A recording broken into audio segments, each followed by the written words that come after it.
It's lovely to see people appearing. Oh, some familiar faces. How lovely. Yeah. Oh, great. Yeah, wonderful. Thank you for coming. Yeah. And some new people too. Thank you. Yeah. Welcome, everybody. And today we will be breaking the fourth wall of Zoom with an afternoon of active imagination in movement with our special guest, Dr. Tina Stromsted. Dr. Tina Stromsted is an analyst member of the C.G. Jung Institute of San Francisco, where she teaches candidates, clinic interns, as well as the general public. She also teaches at Pacifica Graduate Institute and is a core faculty member for the Marion Woodman Foundation. She was the founder of the Authentic Movement Institute in San Francisco and our co-founder of the Authentic Movement Institute in San Francisco. She was a founding faculty member of the Women's Spirituality Program in the Somatic Psychology and Expressive Arts Therapy departments at the California Institute of Integral Studies in San Francisco. She has over 40 years of clinical experience in hospitals, community mental health, and in private practice. She has published numerous articles, webinars, and book chapters that explore the integration of body, psyche, soul, relationship, community, and nature in healing and transformation. Dr. Stromsted lectures and teaches at universities and healing centers in many parts of the world. She maintains a private practice for individual Jungian analysis, body-oriented movement psychotherapy, and consultation in San Francisco. Please give a warm welcome to Dr. Tina Stromsted. Thank you. Thank you, Stephen. Yeah. And I wanted to say that I did help found the Women's Spirituality Program at CIS, but I didn't help found the somatics or expressive arts programs. They were already going and they were pretty healthy. And I was very grateful to be invited to join them. So first, I want to thank you, Stephen, for inviting me and for being my teammate in doing the tech. I'm very grateful for that. And again, I want to thank all of you for coming. It's great to see you. And I look forward to sharing this material with you and this experience. So my confession is that I'm going to be reading because I have been involved with this material for a long time. And as you can imagine, every element can become a story. And so I have to be a little careful about my use of time to be sure we have enough time to be engaged in the experiential work, which will come after the break. So before we begin, I'd like to do something that I pretty much always do when I teach, which is to light a candle to open the space for elements of the sacred, which of course are always with us, and just to kind of give it a place on a bit of an altar here with something from nature. And I invite you, if you like, to just take a moment as I'm doing that to be with whatever it is that you would like some blessings for, whether it's in your own life, in your own body, or whether it's someone else that you're thinking of that you know well, or even someone you don't know well who needs it, to just take a few moments for a blessing in whatever way you do that, to whatever the creative spirit is for you.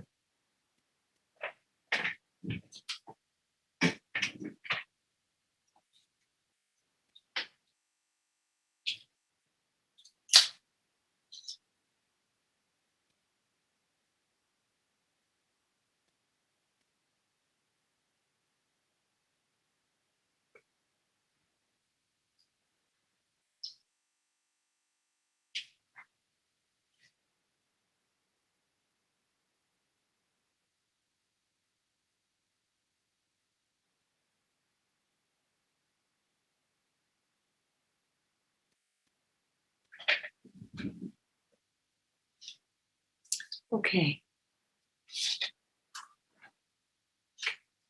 So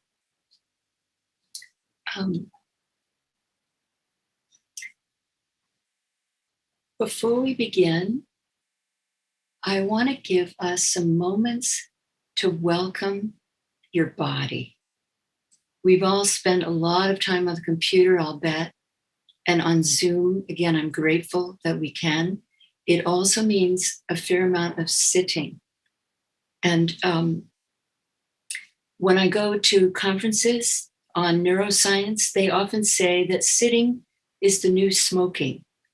So we need to be aware of that. That's kind of a strong statement, but in terms of having a kind of flexibility and way of being with the screen, that feels important. So as we know, when we sit a lot, we can get stiff in the joints. And the joints are important places of transition in the body, and they can go in various different directions. So I'm going to put on a little bit of music in just a moment, or rather Stephen is. What I would like to do is to invite you to imagine that you're oiling your joints, you're lubricating your joints, and see what it is that might be yummy for you, for your own joints. Whether it's like you have a little pitcher or something, and you put a little honey in, or maybe some extra virgin olive oil, or a little bit of liquid chocolate, or maybe clear stream water. Just see what your body would feel good about just now. And being sure to lubricate all of your joints, the large ones in the hips and the legs and the arms, and the little ones in the fingers and in the face and in the toes, and the little cushions in the spine. Okay, so just give yourself time to juice your joints, shall we say. Yeah. And Stephen's going to put on some music now. It's inspired by music from India. And we'll just have about 3 minutes. Trust your body. Move in your own way. Be tender with any places that are sore.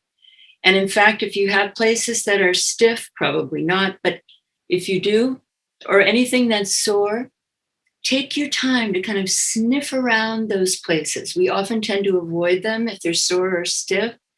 Another way can be to breathe into them and to be gentle with little movements, and to allow this liquid that you love to go in there. After all, we are maybe 85 to 90% liquid.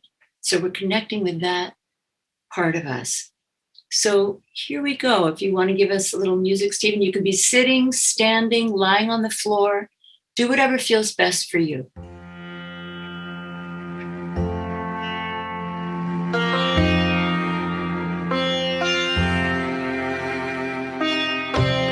Remembering to breathe, let your breath support your movement.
Lovely.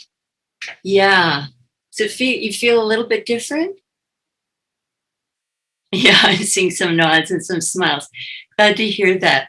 Good. And I do this myself. Anytime you've been sitting a lot, even just a few minutes can make a really huge difference. It just changes our state, which is our state of our body.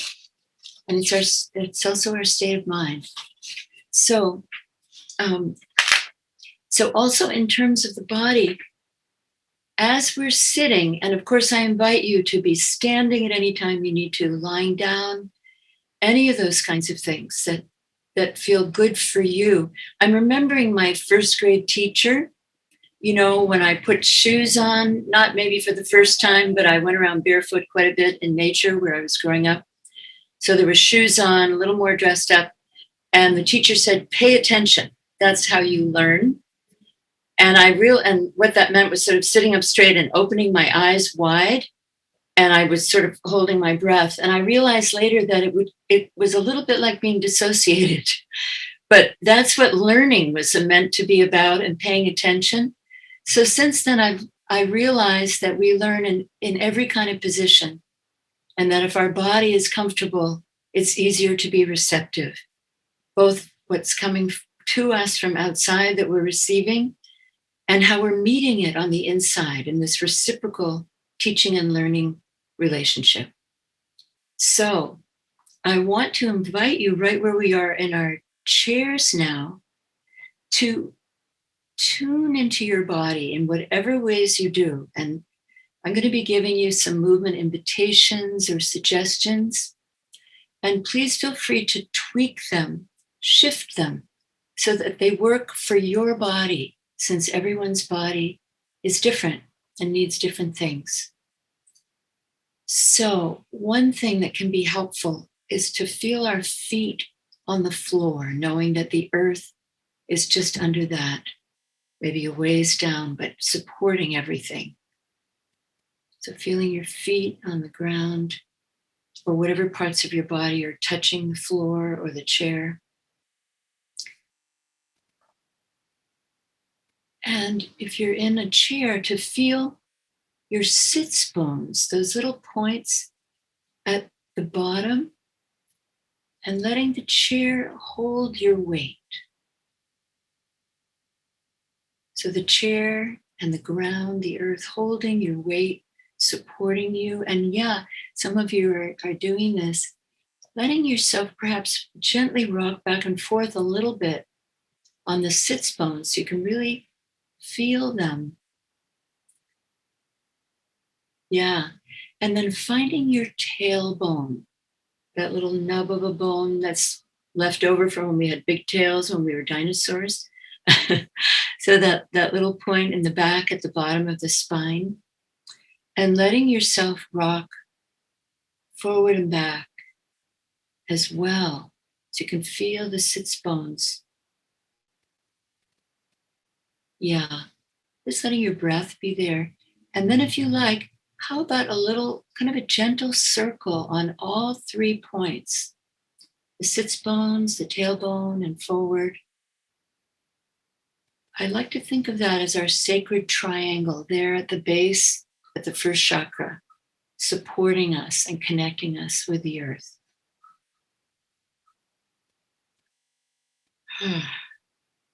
And then when you're ready, feeling your spine kind of grow up out of your tailbone, up along the back of your body, behind, up through the pelvis and through your midsection, behind the lungs, the rib cage, your dear heart, and all the way up to the head-neck connection, the length of your spine, and perhaps rocking your head a little bit to free up that area in the occiput that often gets a lot of tension from sitting and focusing. Yeah, and you might, if you want, kind of nod yes. It'll open up that area a little bit, which frees it up and helps the head feel more connected to the body, if you will. And you can nod no if you want, and just, feel both vertices and little circles if you want. Being gentle there. Nice.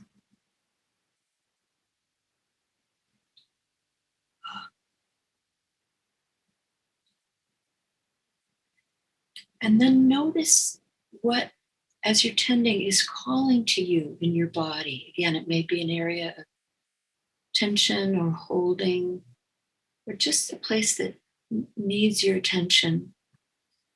And bringing your breath to that place. And perhaps a little movement, or maybe some touch with your hands in that place. The hands are healers, and they know what you need. You're the one who knows just the right amount of pressure, just the right place. It's a healing kind of greeting or support. And maybe there's sound there that wants to come out. We hold a lot of tension, and releasing sound can help with that. And since we're muted, you can be as loud or as wild or soft as you want to be. Yeah. Yeah.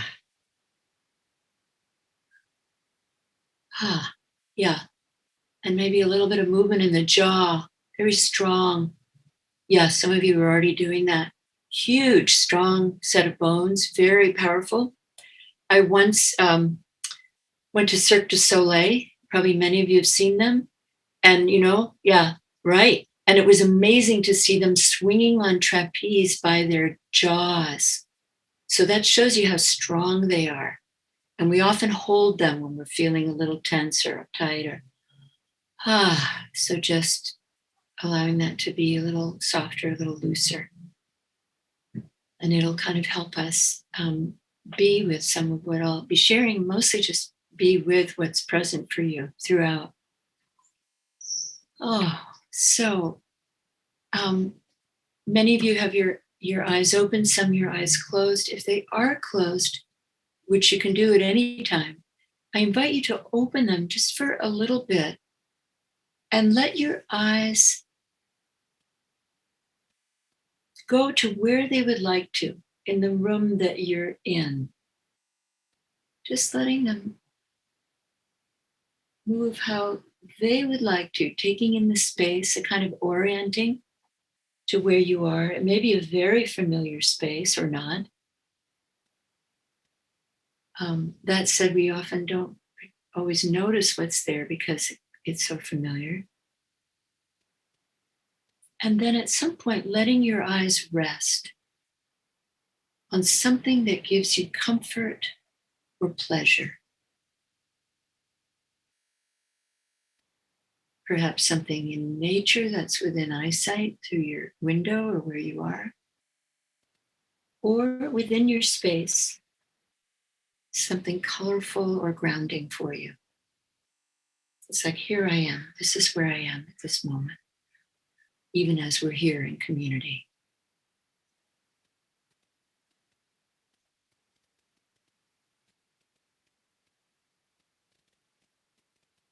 And you can come back to this place at any time if you like. And I invite you, during our time together, we'll be here until 5 with sharing information and also doing experiential explorations together, to at any time let your eyes oscillate back and forth from the screen where I'll be sharing, and you'll have your awareness of the group or community from many places. It's great to see. And then oscillating to a kind of a soft-eyed connection with yourself and with the support and vitality of the earth under your feet and all around us. Yeah. And when you're ready, please just let yourself stretch and move in any way that feels good to you. Yeah, including sounding if you wish. And connecting with the breath is always a great thing. We often forget about it. but it's there as a rich, spirited resource.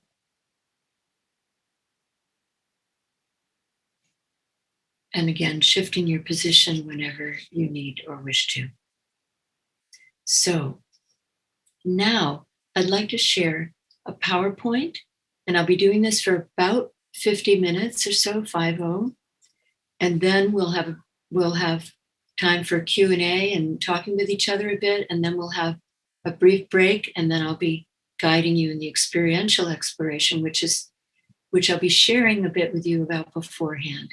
So, Stephen, whenever you're ready, as we know, this is a time of enormous change in our world, with the pandemic, political upheaval, climate change, unemployment, some relief with the vaccines, and more, bringing both suffering, loss, and polarization, as well as potentials for activism, healing, renewal, and transformation.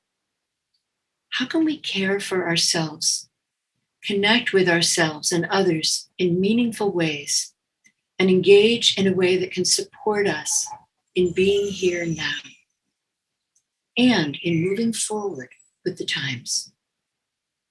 On a body level, anchoring in our bones for support and connecting with the ever-changing breath that both and supports stability, flexibility, and change, an essential combination. In my sharing with you today, I'd like to offer some background on Jung's active imagination approach and some of the key pioneers who integrated more embodiment in active imagination and movement, or what we call authentic movement, including elements from Marion Woodman's Body Soul Rhythms approach, beginning with a short passage about how I came to this work. And then we'll take time, as I mentioned, for a little bit of exchange and then a short break. And then after the break, I'll guide you in the embodied exploration. We'll be moving with a healing symbol in the body. And then there'll be time to draw or write a bit and share elements of your experience, I hope, in a breakout room together, and then followed by returning to the larger group for a little bit of sharing at the end. So that's kind of the menu for today. Next slide, please.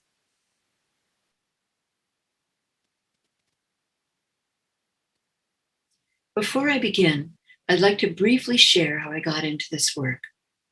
As a child, I often sought refuge in nature to help me heal from the painful environment of my childhood home, with a father who worked on the road and a mother who was young, overwhelmed, and sometimes quite hurtful. My parents' subsequent turbulent divorce and remarriages brought both instability and challenges for growth. My childhood dinner table expressed the tension of the divided world I grew up in. Above the table, we engaged in intellectual conversations about books, cultural events, politics. But as a child and a dancer, I was especially curious about what was going on under the table, where hands fidgeted, wringing napkins and soothing kneecaps, while feet pawed unspoken hieroglyphs along the floorboards. What were these secret conversations, these muted dances that tried to express the deeper feelings surging through the house? After clearing the table, I'd head across the street to give expression to these energies, dancing in the alfalfa fields, where I'd spin and turn, holding the horizon line steady with my eyes as my body whirled. Blue sky, clouds, green leafy corn stalks, sweet alfalfa, and the ground under my feet brought freedom as family tension drained from my body into the soft, receptive earth. There, I'd experience the still point in the dance, the quiet at the center of the chaos, a sacred experience that helped me feel at one with all of nature, the trees, birds, earth, sky. Here, I started coming home to my body, laying the foundation of the conscious embodiment work I've been developing ever since, and will be sharing elements of with you today. When I was 4 years old, my parents enrolled me in ballet to control my fidgeting and to channel my creative energy. Some of you may have had this experience. Ballet was beautiful and gave me a great deal of discipline, but it also emphasized perfection. After several years, I moved on to tap, modern jazz blues, African, Afro-Haitian, improv, theater, mime, yoga, meditation, and other creative forms. From perfectionism in the mirror to connection with the earth, the changing seasons, and in communion with community, from solo to the circle. Later, when I taught dance in classes and in hospitals, I came to understand that I was not looking for exact replications of literal dance movements, but for the soul shining through the body, the spirit in matter. Still later, I recognized this in the receptive, non-judgmental witnessing practice of authentic movement, which I'll be telling you about, an embodied form of Jung's active imagination method. This became my passion, rather than perfecting dance. And many of you probably know Leonard Cohen, who says, we're not going there quite yet. Forget your perfect offering. There's a crack in everything. That's how the light gets in. I trained to become a licensed clinician and a dance movement therapist, searching to better understand the integration of body, psyche, and soul in relationship and community. Thanks, Stephen. Now we can go to the next one.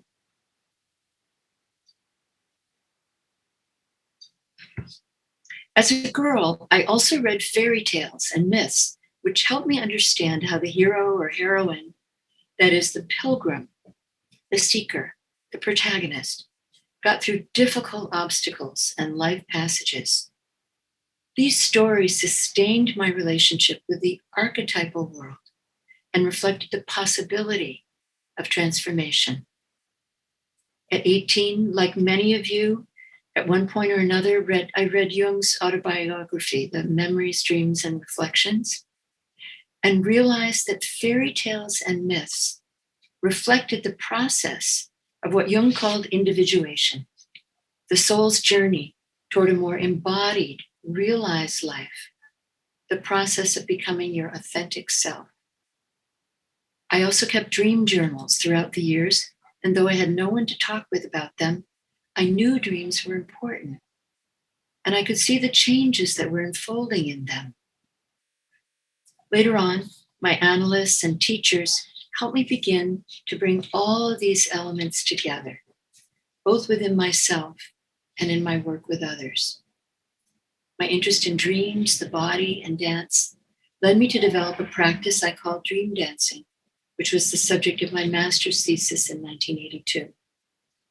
At this time, I was researching and interviewing a number of clinicians and practitioners in dance and the body psychotherapy field, to try to better understand the relationship between dreams and the body, psyche and soma, and how to use movement to work with them. During decades of studying with various teachers, including somatics pioneer Stanley Kellerman, who worked in the tradition of Wilhelm Reich. And as we know, Reich was one of Jung's younger proteges. He's often thought of as the grandfather of somatic psychotherapy.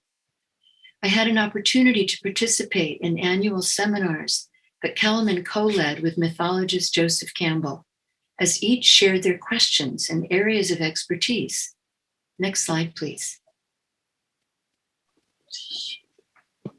Here's Joseph Campbell on myth and the body. For me, mythology is a function of biology, a product of the soma's imagination. What do our bodies say? And what are our bodies telling us? The human imagination is grounded in the energies of the body, and the organs of the body are the determinants of these energies and the conflicts between the impulse systems of the organs and the harmonization of them. These are the matters of myth. Next slide, please. Once I asked Joe over breakfast, "You're writing so meaningfully and extensively about the hero's journey. How do you understand the relationship between dreams, myth, the body, and the heroine's journey?" Joe paused and said, "I don't know. You'll have to ask my wife. She's the dancer." And that was Jean Erdman, a Martha Graham dancer who studied multicultural dance and founded the Theater of the Open Eye in New York City, and some of you may know about her work. Every teacher I found offered a vital slice to help me understand the body's relationship to dreams, how to engage the imagination, and how to transform emotions through dance, healing body, psyche, and soul. Yet everyone seemed to be looking at these practices as areas of specialization and might not yet have fully understood the way they could be brought together into an integrated approach. And of course, a lot of those connections will probably always be a mystery to us. But we continue to be pilgrims in this journey to try to understand it better and engage it more fully. Like so many of you, my curiosity and passion, as well as my longing to heal and grow, led me on a journey of discovery to develop the integrative elements in my work, which I call Soul's Body. Next slide, please. What are the ingredients? Here I've listed many of them. Soul's Body supports the development of embodied consciousness, authenticity, agency, presence, and compassion for oneself, others, and community. And here you can see some of the elements that are involved. I think I'll just let you have a look.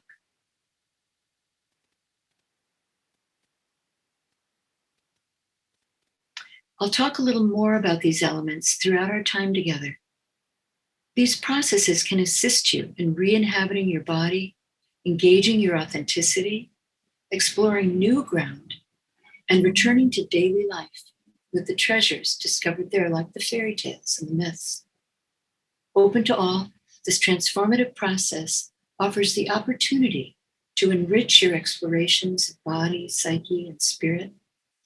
And this supports the ability to be more present with yourself and with others, individually and in community and in the natural world, which so needs us now. And these are things that we explore in workshops and webinars and being together in retreats for a week or so in different countries, together with the individual work and consultation. Next slide, please.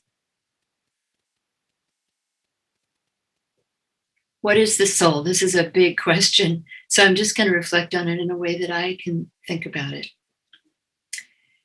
I like to think of the body as our soul friend. Both Jung and in my decades of studies with Jungian analyst Marion Woodman describes soul as something like this. Here we have the circle that is body or matter over on this side. And then we have a circle that is spirit, which overlaps the first circle.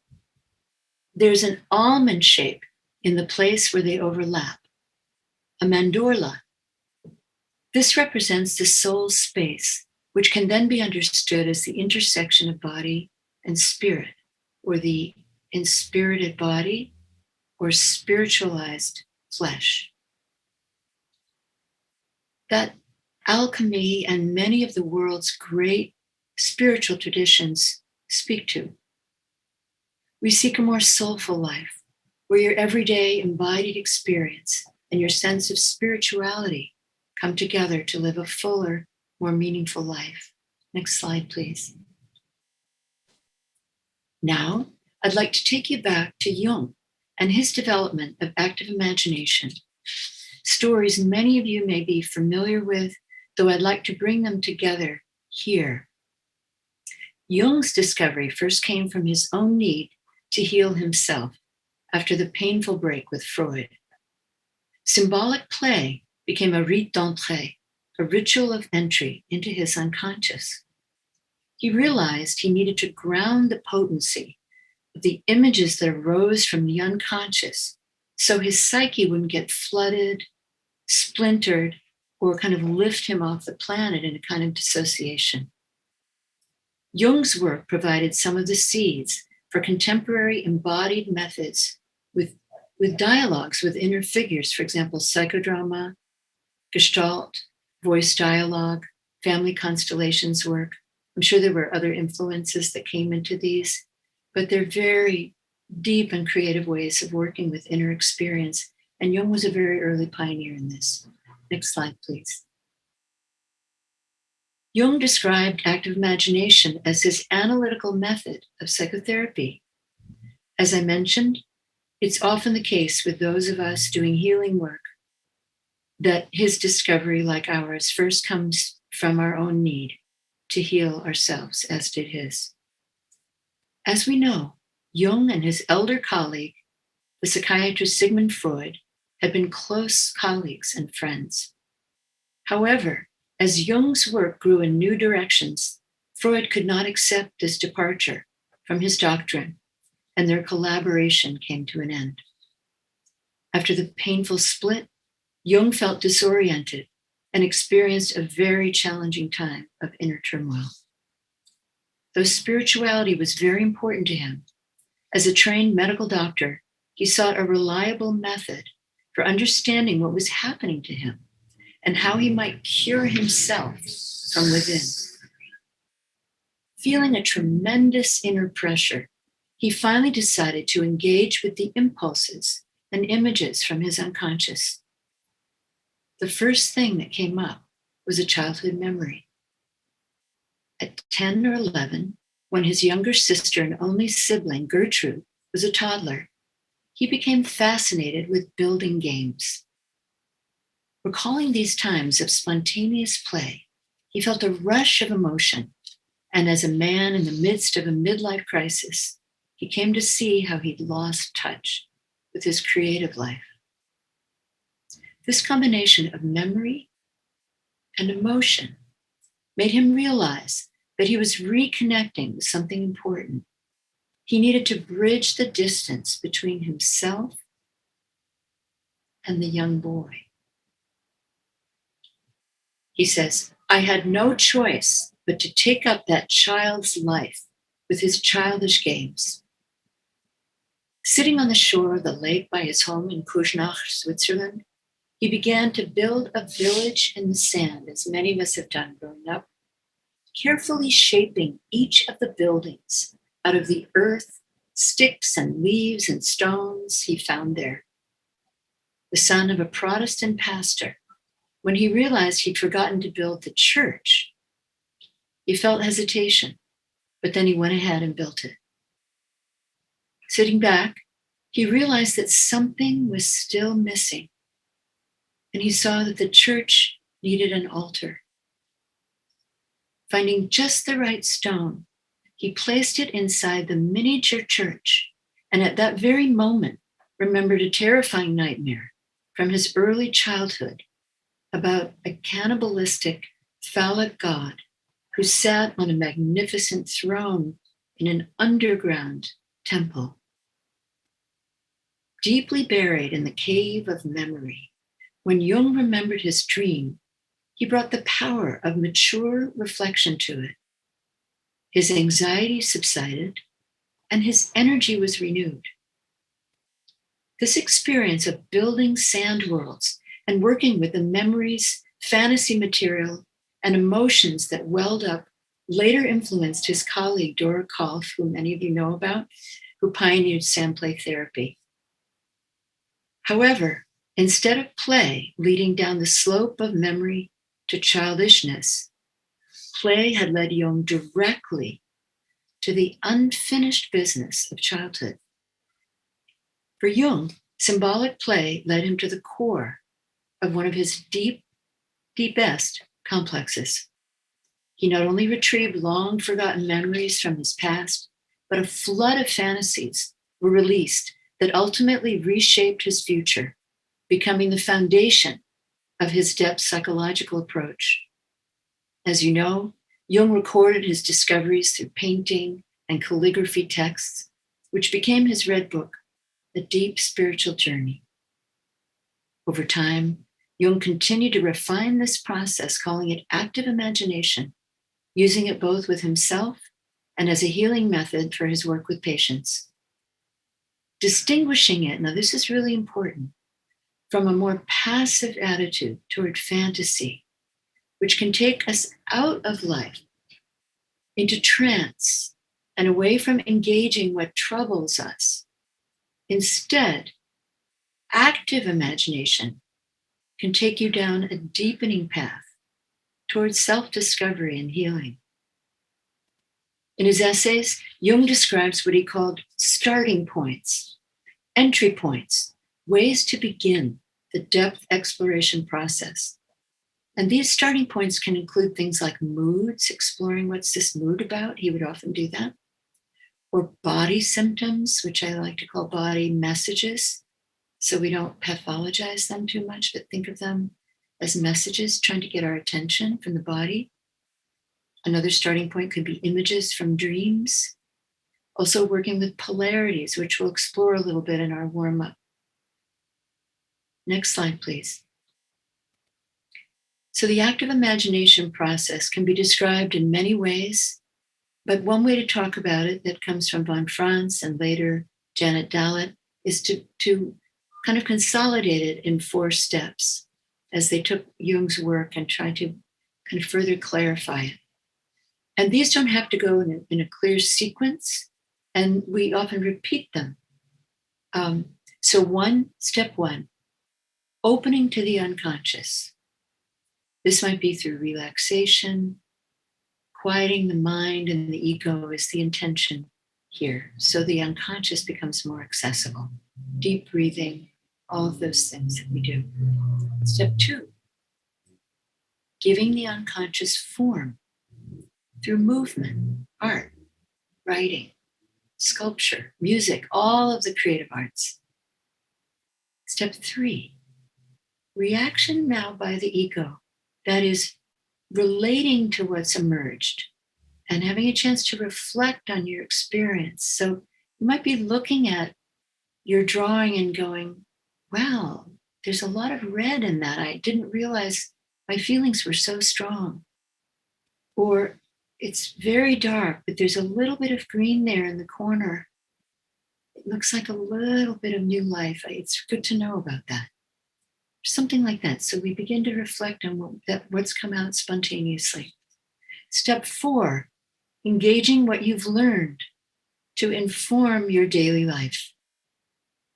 Over time, the 4th step, living it, as Jung called it, supports change and transformation in your outer life if you practice and integrate the discoveries learned from engaging your inner life. So combined with dream interpretation and the work with the analysis, Jung's active imagination laid the groundwork for a comprehensive method of psychotherapy. Jung was not alone in his investigations. I just want to give credit to others as well, because we're rarely completely inventing something all by our lonesome. In 1913, when Jung began his experiments with self-healing, there were also other psychologically minded people from all over the world involved in experiments with self-healing, going back to the shamans, our earliest physicians. For example, the mystic poet Rilke was really exploring the unconscious, the French psychologist Ph.D, Jenny, who worked with trauma, and others were fellow explorers on this path, each discovering it in their own way. But it's Jung that I know the most about, even though I explore in some of these other arenas, and I want to bring to you more today. As Jung says, in terms of active imagination, the symbols of the self arise in the depths of the body. And so it's to the body that we'll go next. Next slide, please. And here I think we'll have some familiar faces for perhaps many of you. So as we know, Marie-Louise von Franz was a Swiss Jungian psychologist and scholar who met Jung when she was 18 and translated classical texts for his research.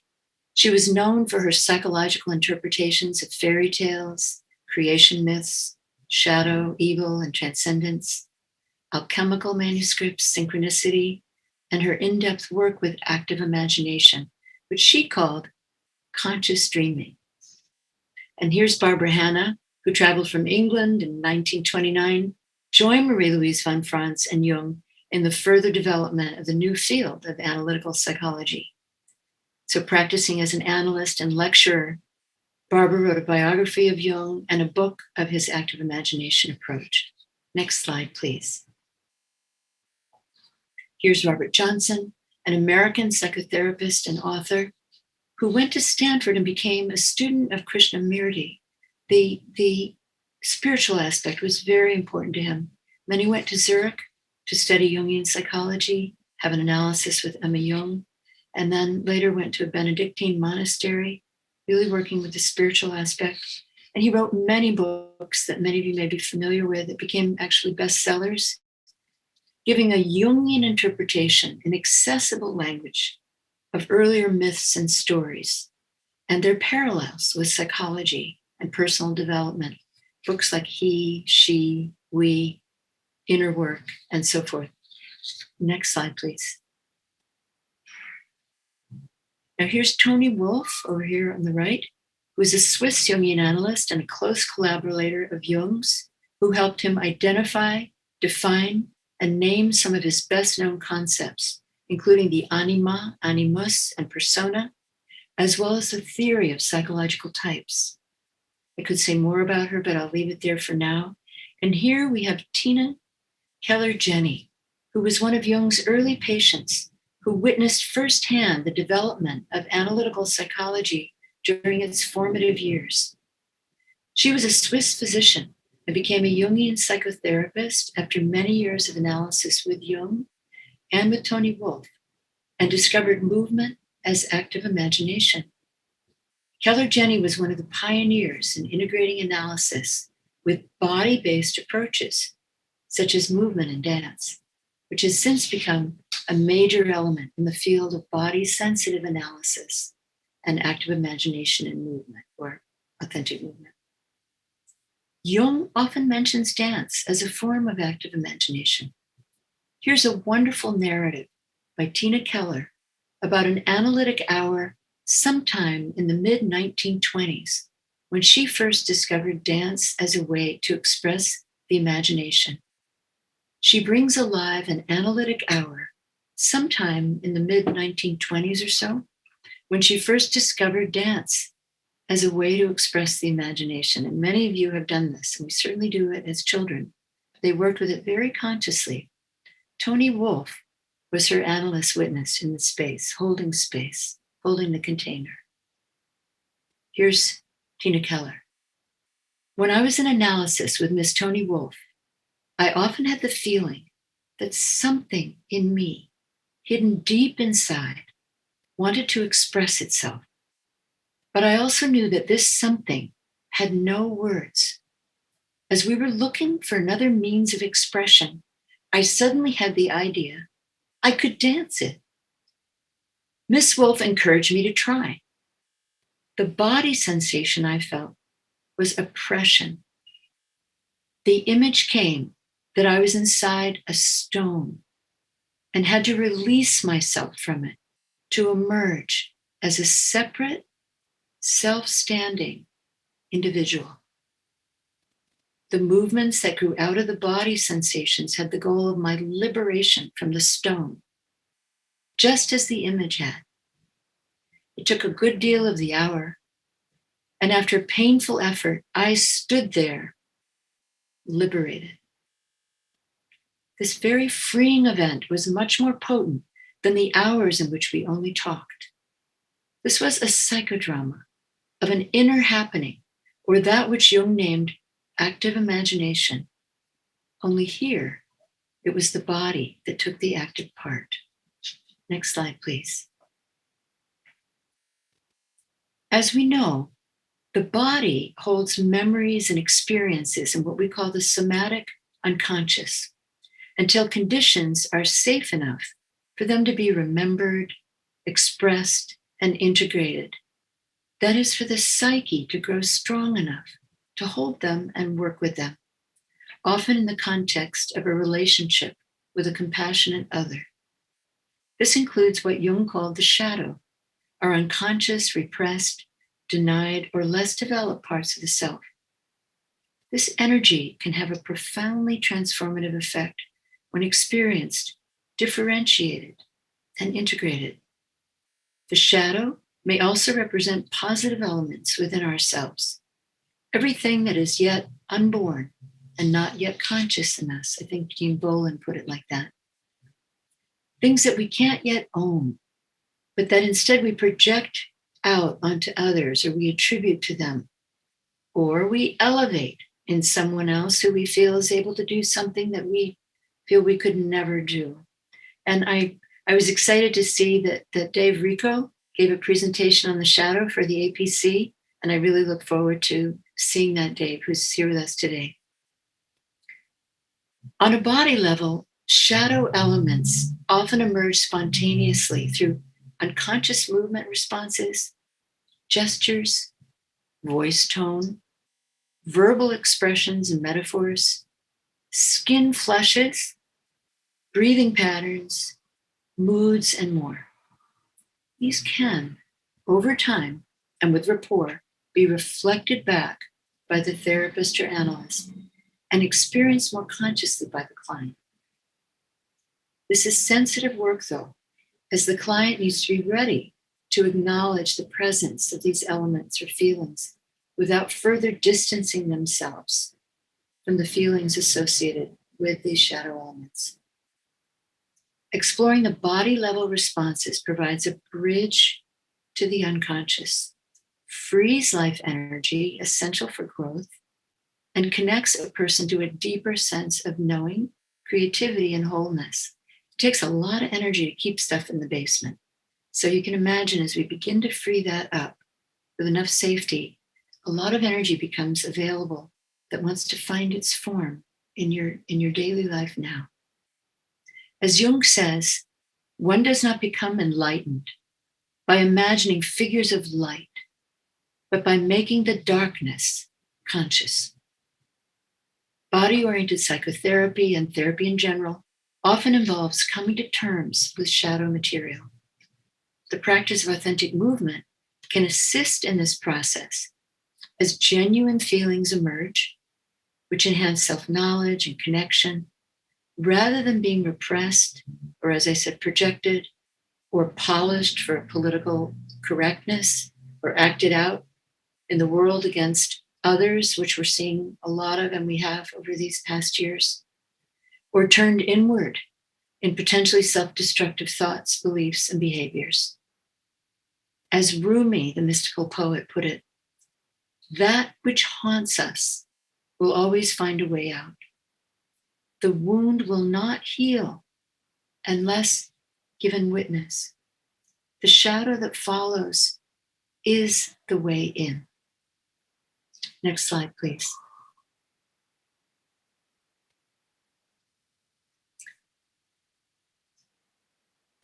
And here's Jung on the shadow. Wholeness is not achieved by cutting off a portion of one's being, but by integration of the contraries. Next slide, please. Here's Mary Starks Whitehouse.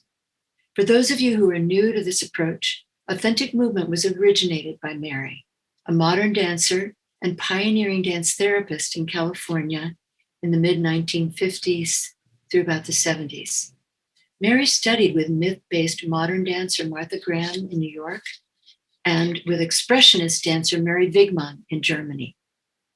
Profoundly moved by the depth of her experience, she sought to better understand the interrelationships between body, psyche, and spirit, and studied at the Jung Institute in Zurich, later returning to California, where she engaged in years of Jungian analysis, actually with Hilda Kirsch down in LA at the Institute there. Applying Jung's active imagination method to movement experience, Mary developed a way to support people in fostering self-awareness and accessing the unconscious processes through embodied exploration. I thought you might be interested to know here at APC that Mary Whitehouse gave a presentation at the APC in LA in 1958. So we're coming full circle, bringing this work back at a time when I think the culture can really use it, and acknowledging our ancestors and our roots and what's developed since then. So as we saw in Tina Keller's experience, the seeds of this work that Mary did began decades before Mary developed a distinct method. And many other cultures have also been working with these transformative elements since the beginning of time, with deep roots in indigenous cultures around the world that predate and inform our contemporary methods. We are beginning to bring more embodied consciousness to them in many parts of the world. And now here's Joan Chodorow, a dear friend and analytic colleague.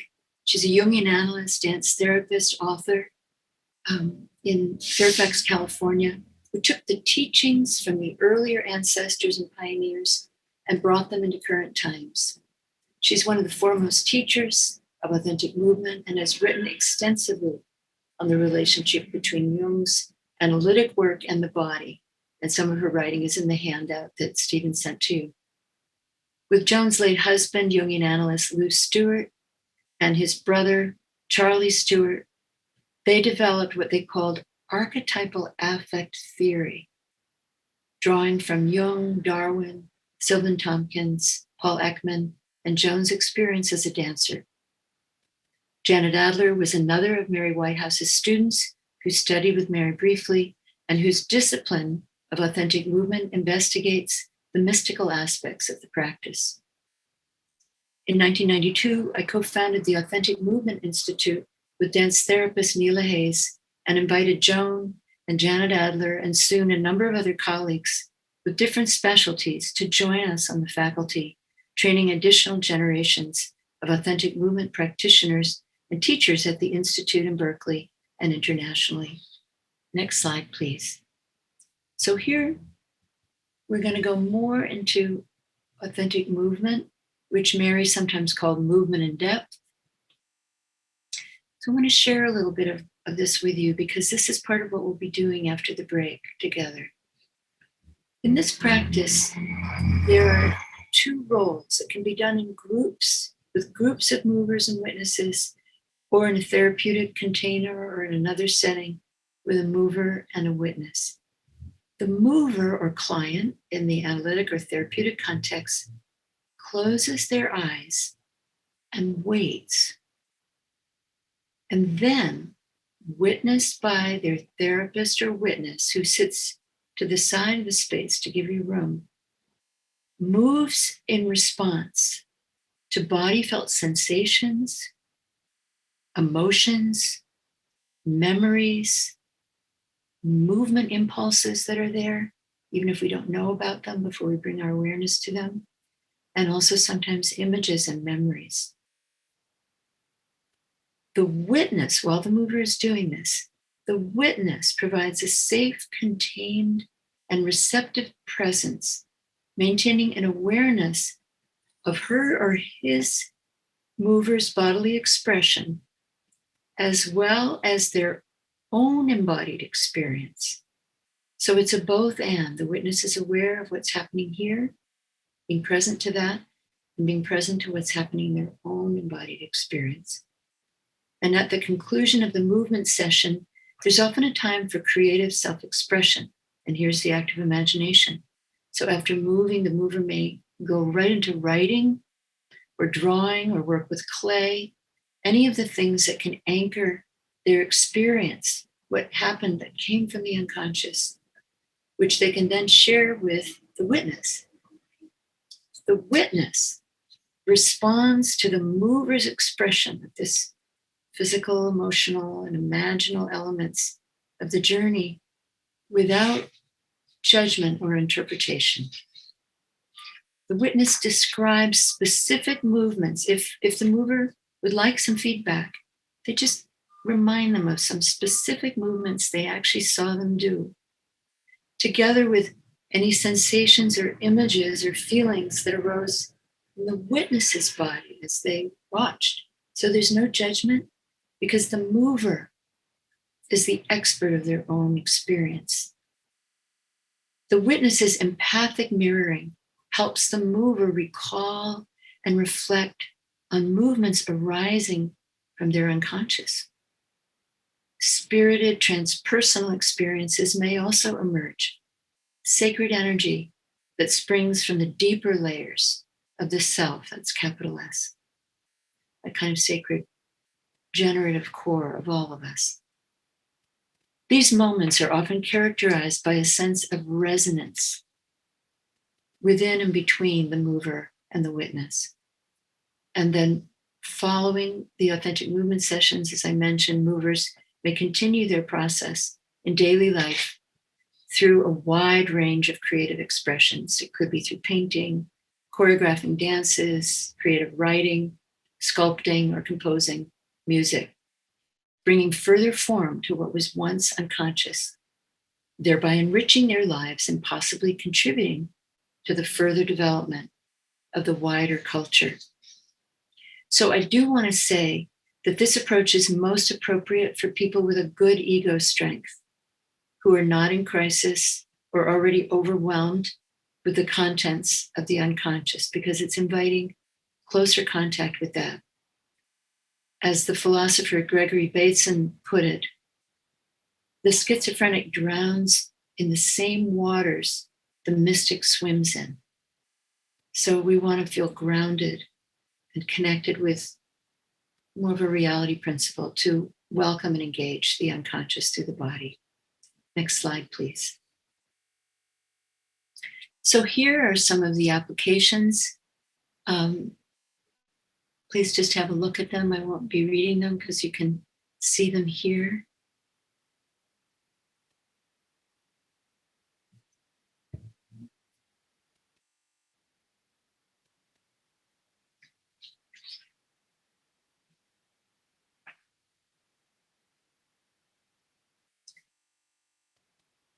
Next slide, please. Now, I'd like to honor a person who demonstrates applications of the integrative healing work I've been describing and tell you a bit about her life and work. Marion Woodman was a pioneering Canadian Jungian analyst and author whose work significantly contributes to healing the body, psyche, soul split in women and in men. Many of you may know about something of her work. I met Marion in the 1980s and found her to be a wise woman who, through working with her own body symptoms and dreams, co-created a deeply integrative method informed by Jung's psychology that I've found to be deeply transformative. Marion soon became a major mentor and dear friend for the last 40 years or so, till she passed a couple of years ago.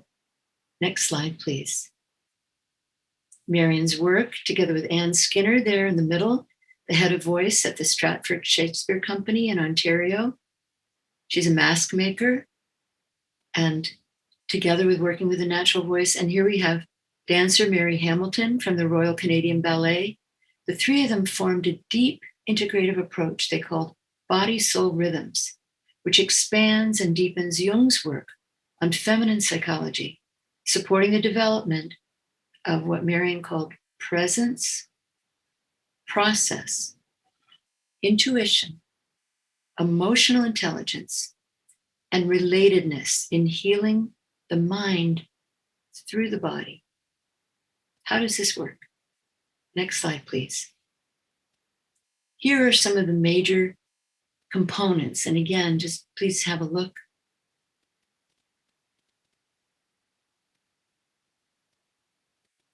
So we would go on retreats somewhere in nature for 10 days. And I know not all of us have the privilege to do that, but it was very important to take that time away from computers and all of our daily responsibilities and all of our persona and work-oriented things to be able to drop into the unconscious and let it find what it was that was wanting to inform our lives in the spirit of the times, that time. Sometimes they would be shorter intervals like weekends or seminars, and it would be integrating these elements. Next slide, please. And now I'd like to tell you a story about how Marion Woodman used an image from a dream that became a living symbol as she worked with it in her body. And this is important for what we'll be doing after the break. So here's what happened with Marion, who had her own situation. And many of you may know this story or not, but she was diagnosed with a kidney disease as a result of the anorexia that she'd studied with for some years earlier in her life. And her doctor told her she'd need to be on dialysis for the rest of her life. Now, if you know Marion, or if you did, she was quite a rigorous spirit. And she said, I'm not going on dialysis for the rest of my life. I need to work with this and see if I can find a way to heal myself, or at least to participate in the healing. And so when faced with a choice of staying in freedom out of the body with her anorexia, in the world of ideas and perfectionism, or living her life in her body, she decided to heal herself by moving into her body. How did she do this with her kidney? Marion, who was the daughter of a minister, told me, God gave me a dream that instructed me to put healing symbols from my dreams into my kidney and any other dark places that needed healing in my body. The most vibrant image was a rose that she dropped into her kidney. And we'll have a chance to do this with our own images later. She created, in whatever parts of the body are calling to you, she created a chrysalis or a womb on the floor out of blankets, imagined the rose in her kidney, and allowed the image to continue to unfold and transform, attending to it consciously as she allowed its energy, the energy of the rose, to move in her body. She allowed the movement, feelings, and sounds that were coming up as they unfolded from the inside out in a process we call embodied active imagination or authentic movement. As she didn't have a human witness at that time, she called out her experience into a tape recorder, which she had then in Zurich. And then she journaled about her associations to what came up. And she looked up the images in her dream encyclopedia.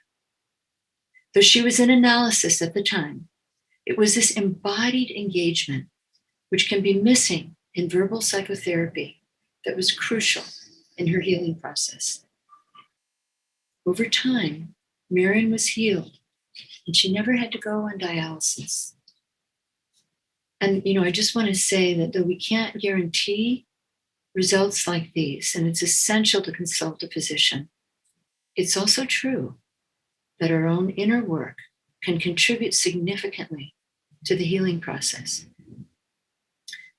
So from this experience and her training as an actor and her teaching of Shakespeare with theater, Marion, with Mary, developed an exercise called Symbol in the Body, which we'll explore a bit together after the PowerPoint.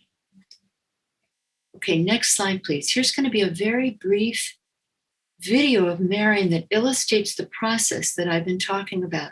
Now here Marion tells us what was vital for her healing journey and how it contributed to her healing work with others. And this just lasts for a couple of minutes.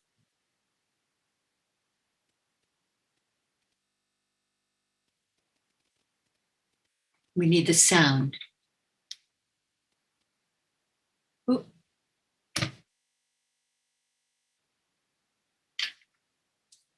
Whoops, we can't hear the sound. Is it possible? Oh, you can't hear the sound. Okay, hang on just a moment. Okay, thank you. I'm going to have to stop it and restart it. Okay.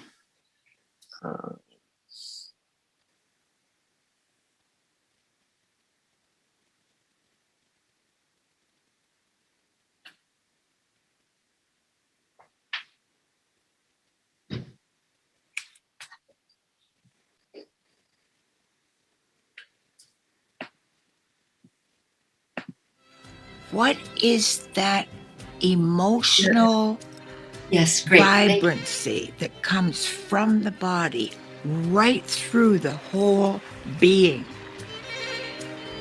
And men have to find this too.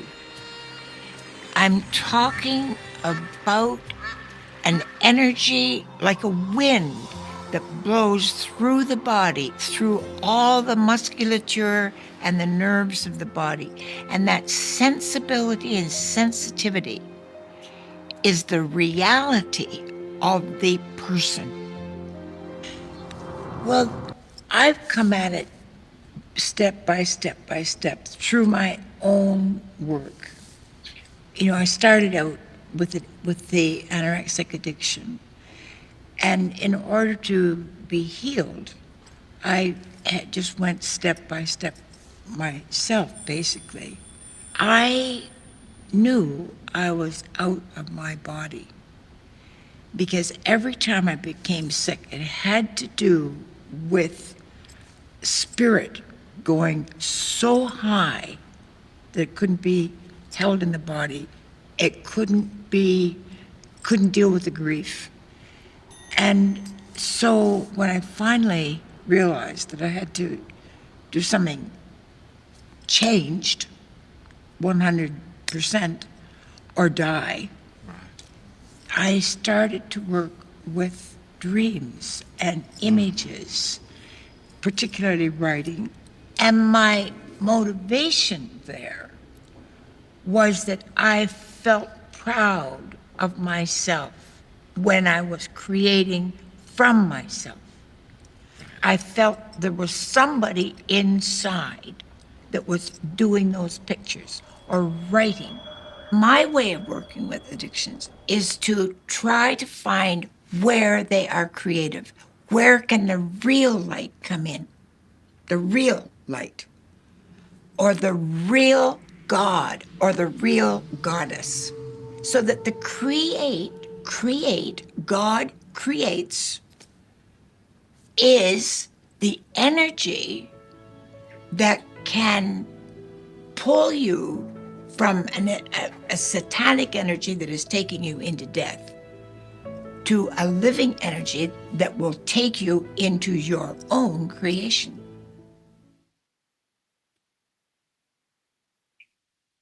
Next slide, please. Now here's Alan Shore, who he's a neuroscience expert that many of you may know, who's connecting Marion's work with contemporary neuroscience findings. And now we did a conference together in 2005 here at the Jung Institute in San Francisco with Alan, Marion, Jung Chartereau, Donald Kalshed, and myself, exploring and integrating a number of these elements. So I'm just going to let you read this quote briefly.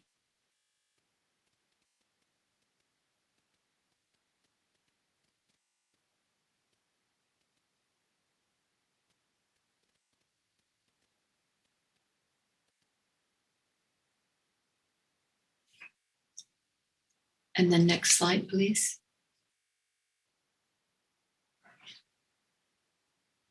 What is integrative healing?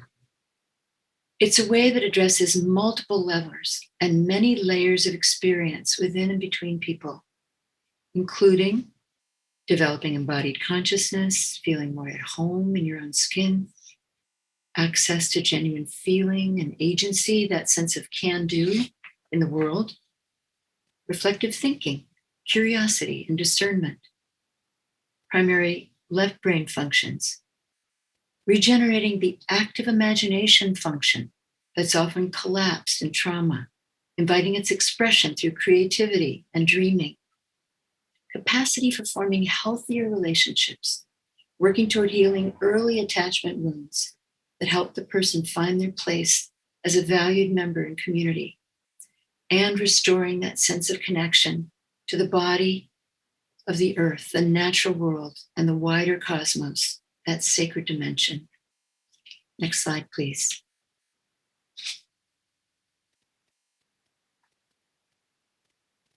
As I mentioned, the early shamans were our original physicians, cross-culturally from ancient times to the present, Indigenous communities have relied on their integrative healing methods. They knew that working with embodied arts practices, drawing, dancing, breathwork, singing, chanting, and healing touch could help the person reconnect body, psyche, and spirit in community and in nature, and in relationship with the spirit world. They knew that this was fundamental to healing. These were not only physical, but soul wounds. Now science is backing this up, providing brain image scanning technology that shows the impact of trauma and its healing in the brain. While working with different groups, I often use music from many parts of the world, including the cultures I'm working with and many others, to introduce different movement, emotional, psychological, relational, and spiritual elements. And as we know, each culture has its art, its symbols, its cultural memes, religion, politics, family and social relationships, ancestral gifts and traumas, gender roles, cultural norms around bodily comportment and expression, including movement preferences expressed in their traditional dances and more. For example,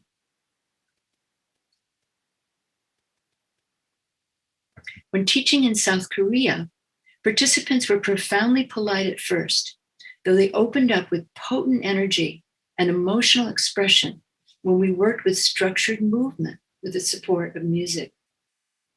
It was like night and day. Whereas in Buenos Aires, during my first meeting with groups of dance therapy graduates and psychoanalysts, I met with a large group hug in the very beginning, a kiss on each cheek, rigorous analytic questions related to transference and other psychotherapeutic elements, and then invited out for tango at the end of the course. Next slide, please. So the richness of each culture and what they bring to this body, psyche, soul connection. And I'll just let you read this briefly. This is Margaret Wilkinson, a beloved colleague who's also worked with us here at the Jung Institute, who's illustrating how working with the body is important to healing the brain.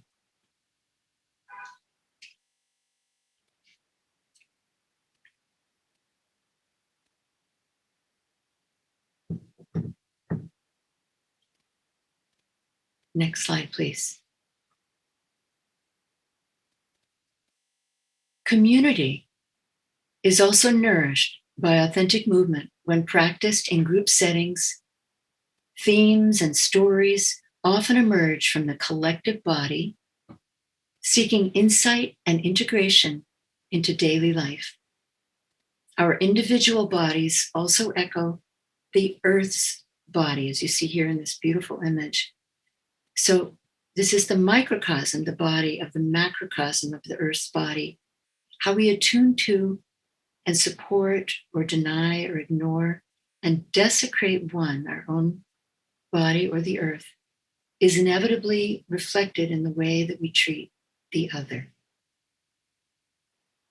And so for those of you who may be interested in further resources about how I work with this in clinical practice, I invite you to see some articles on the handout, and there's some further resources on my website. And there's also a clip about working with authentic movement in clinical practice and about working with dreams in movement. Next slide, please. And here's just a music credit. So now we can take down the PowerPoint. Thanks so much, Stephen. And maybe take about 10 minutes or so for Q&A or reflection or what's here with you now, something that is puzzling or that resonates. And I'm going to take us, thank you for doing that with the PowerPoint. I'm going to take us to the gallery view now so I can see everybody. Thank you for hanging in there. I just took you on a historical tour, and I hope that gave you some good background to what we'll be exploring together. Yes? Okay, thank you, Susan. Yeah. So where are we? anything that stood out to you or possibly questions? And I'm going to be minding the time a little bit.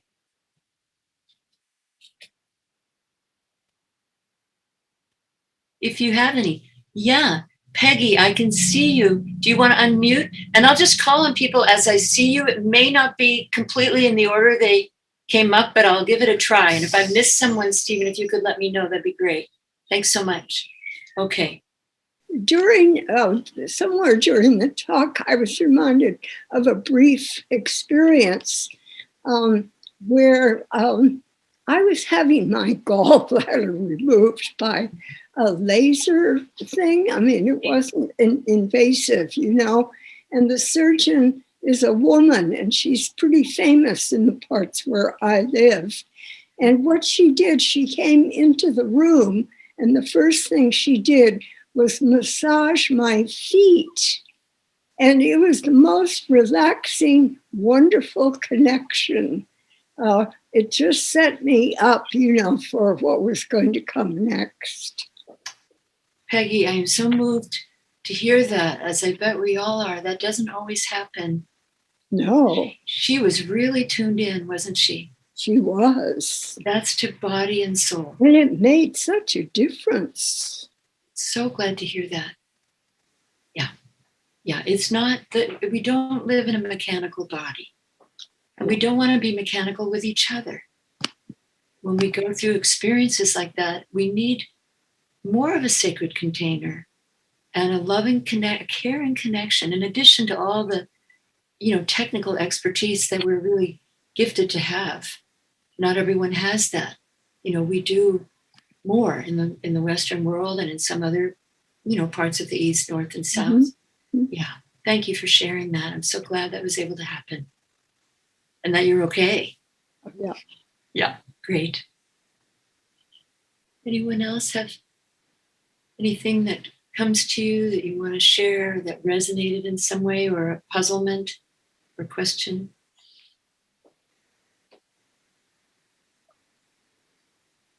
Susan. Hi. Hi.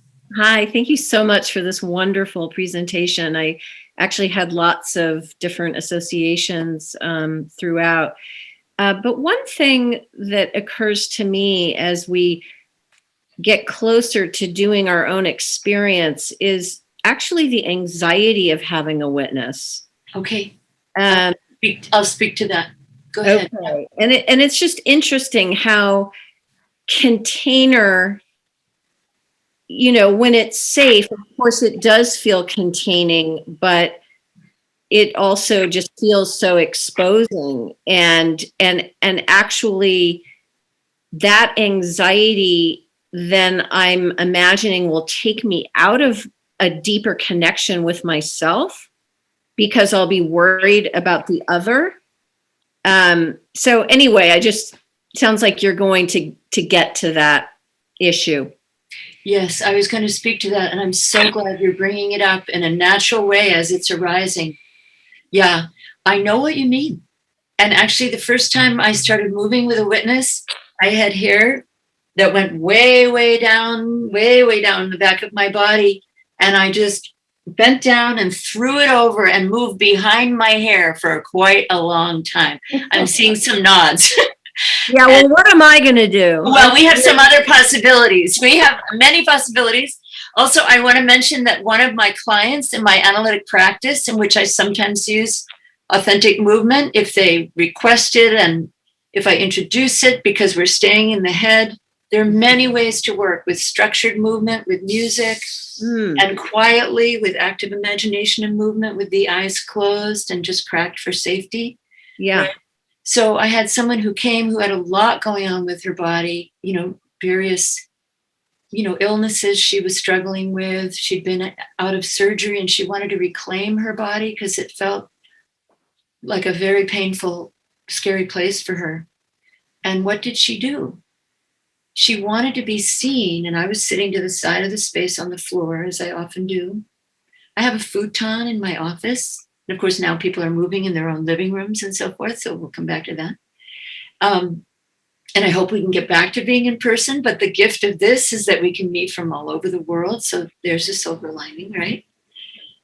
She would, as I sat and held space, she would go and ooch the futon in my office away from the wall and move behind the futon. Mm. So this was a long time ago, and I was younger and newer in my work then. I felt a little anxious. I thought, my God, am I doing my job? I can't even see her. Am I doing her any good? And what happened was that gradually over the weeks, she started slowly emerging. Her toes came out, her feet came out, her leg, and then finally the rest of her body in her own timing. And I could see her. When she first came, to tell you the truth, I kept widening my eyes, but I felt like I couldn't actually see her very well. She was not quite in her body. It's an interesting phenomenon that many of you may know about, either with yourself, or with people that you're working with or in your life. We're not quite yet fully embodied. And that's a rich process that there are many things that can help with that. So she showed up, and when she came out in her own time, she was there. And she was ready. It was so moving. And I learned a lot. We both learned a lot. And actually, in another setting, when I was teaching in a graduate program in somatic psychology, and the students did final presentations, they had learned about containment and privacy. And one of them said, when she did her final presentation, because she was a singer who'd lost her voice, she went through something very scary and it just cut her off from her natural voice. She wanted to begin to sing again. And so she was working with that through her movement, opening up to the resources in the unconscious. And so when it was her turn to do a sharing at the end of the course, she put on some white gloves and she asked all of us in the class if we could please turn around so we wouldn't see her, but she knew we were there holding space. And she sang a beautiful song. Oh. So you have lots of choices. Mm-hmm. Yeah, when it comes time to move, and we'll just be moving briefly. I will be your witness. You won't be witnessing each other. That could be for another time. If we have time, we'll go into breakout rooms to share what happened. If we don't have time, those who might like to share a gesture in the larger group, and we can reflect that back, that would be great. We'll see where we are then. I'm going to ad-lib a little bit. But you have many choices, which is really important. You can turn your camera off and just move privately, or you can move away from the camera in your space, or you can be with the camera if you would like to know that I'm here witnessing, and I will be no matter what you do. I'll be holding presence, just simply connecting with myself and being present with you, with all of you in community here. Okay, thank you for bringing that up. It's so important. Yeah. And you'll be going at your own pace. There are no shoulds. There's no right way to move. It's so wonderful to be able to just let go of a lot of those things and greet yourself with as much compassion as we can. Yeah, you're welcome. I think we're going to have to shift because of the time. We will have another time for Q&A or reflection at the end, unless there's anything that's really burning. Would that be all right to wait until then? Yeah, some nods. Okay. So how about if we take a 10-minute break so you can get a cup of tea or a glass of water. In the dance world, we just say water in and water out. So doing what you need to do to take care of your dear body. And I'll meet you back here. It's just about 3:45. So when the big hand is on the 5, like 5 until 4, I'll meet you here. Okay? Good. And Stephen, I'm going to send you a little text. Okay, thank you. All right. See you soon. So here we go, just a little bit more, some guidelines about active imagination and movement, again, which we call authentic movement, to kind of layer this in for when we're moving in just a little bit. And then we'll have just a little warm up together. And then I'll be guiding you through this experience.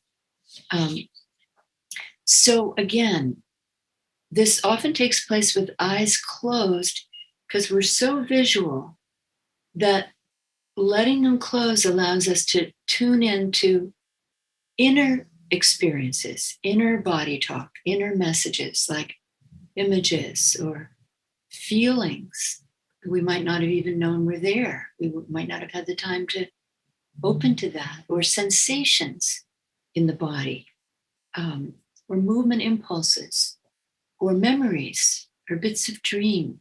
And any of that may be there, just waiting for us to pay attention. As Jung said, the face we turn to the unconscious is the face that turns toward us. So if we're interested in it, it will begin to speak to us. If we don't have time, or we don't believe that we can connect so much with our inner world, it tends to not be as forthcoming, let's say, like any relationship. So there's no choreography or agenda. We can't know ahead of time where the active imagination might take us in the body. We can notice, well, if you get stuck, you can just sort of stay there and let yourself breathe, because the ego goes, I don't know what to do, and just let yourself breathe and kind of soften that, hang out with it a little bit, and just hover. Just bring a kind of hovering attention. You can stretch if you want, and at some point, you'll probably notice, oh, now I'm moving again. Mary Whitehouse called it the relationship between moving intentionally, moving, and being moved from the inside. And both are important, depending on what we're looking for.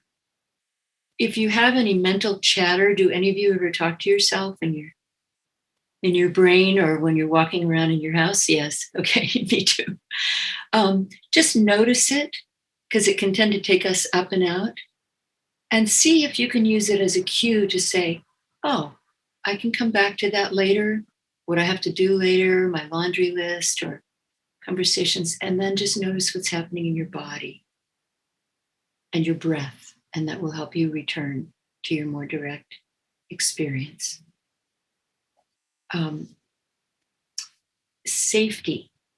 So because we're moving with our eyes closed, it's important to, if you begin to move big or fast or suddenly in your space, just crack them a little bit so you can see where you are and you won't kind of bang into anything. And then when you start moving quietly again, why just let them close again or soften so you can keep your inner focus.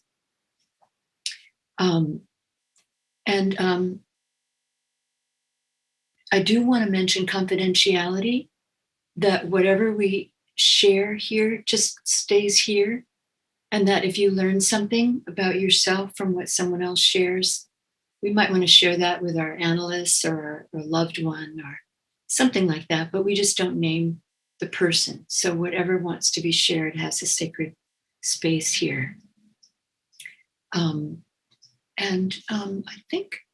I think those are the main things. Again, there's no right or wrong way to move. We just listen and attend to what wants to arise. And so actually, I'm just going to do this for a second so you can get a sense of it. And many of you may have done authentic movement before. How many of you have? It doesn't matter if you have or not. Yeah. Okay, great. I'm seeing some, because I'm going to start right at the beginning, like beginner's mind, which is the best place, I think, to begin together. And that's how I begin each time I do it, because you never know what's going to be there. If you're a meditator, you know how you go to your cushion or wherever you sit, and we don't usually say, well, why should I go to my cushion? Because I've been there before. I've done this before, right? It's like each time we go, we don't know who we might be greeting, what part of ourself wants to emerge. So it's like that. It has that freshness, that what Suzuki Roshi called beginner's mind. So just for a moment, I'm going to close my eyes and just take a moment to feel where I am in the chair. You all can be moving in your space or on the floor or sitting, whatever's comfortable. But just for a moment, and we'll warm up for a moment before that, but just as a kind of a little demo, I'm going to close my eyes and see what's here, what's present. And I'm going to follow that.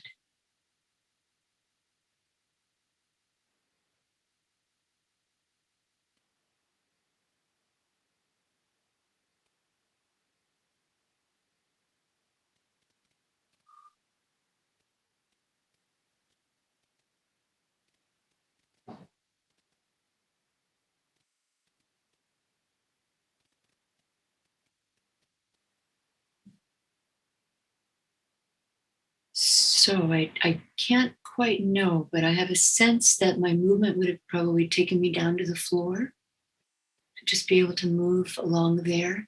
So if you could see with my eyes closed, I was following these movement. For me, they were movement impulses, little movements in the body, and just letting myself breathe. So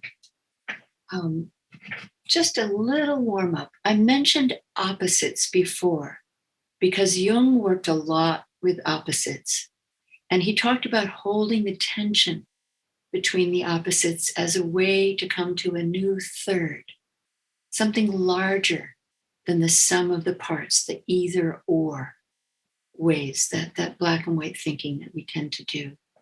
So here are some opposites that we can explore in the body, which is something that Mary Whitehouse used to do to just kind of begin to warm up and see what we experience. So I'm going to move my chair to be a little more freed up. And here's one from nature, curling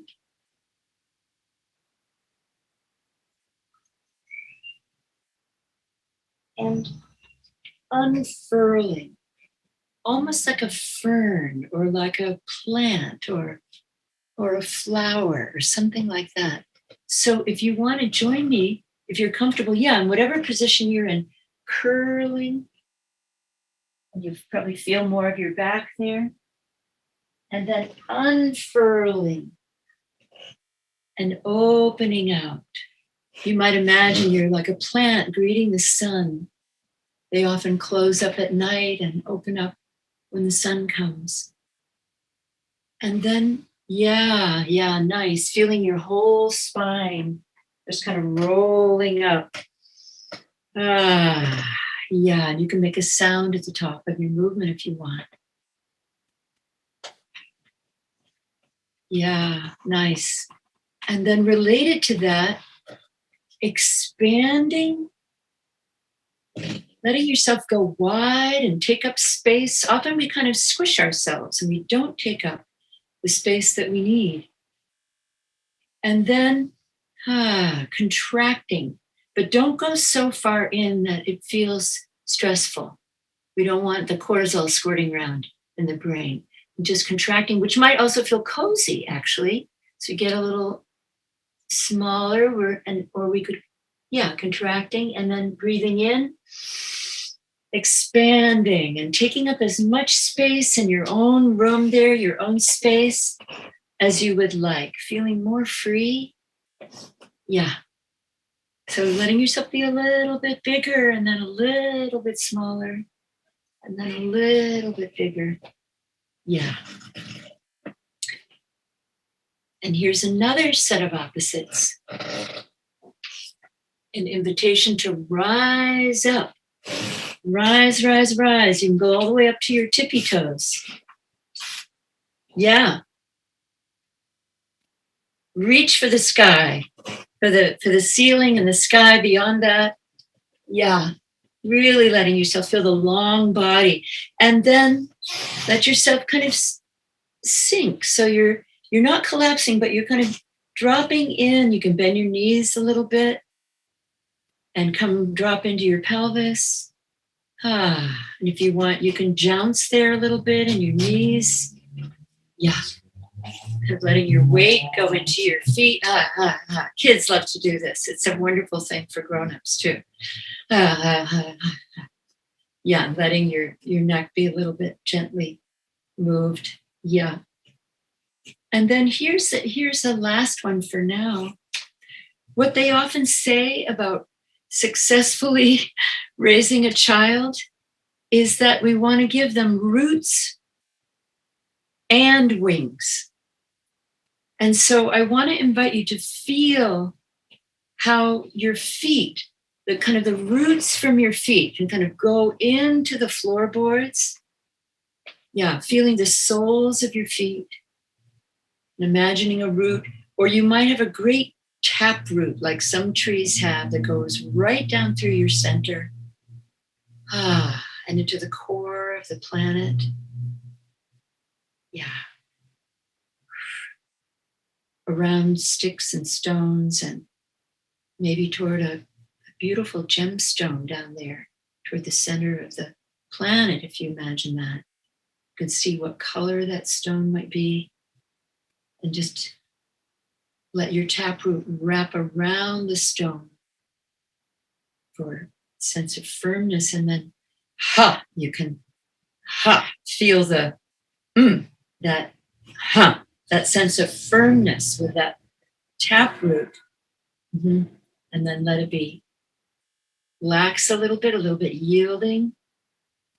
And then feeling that root again. Yeah. And just again, feeling that connection of the root.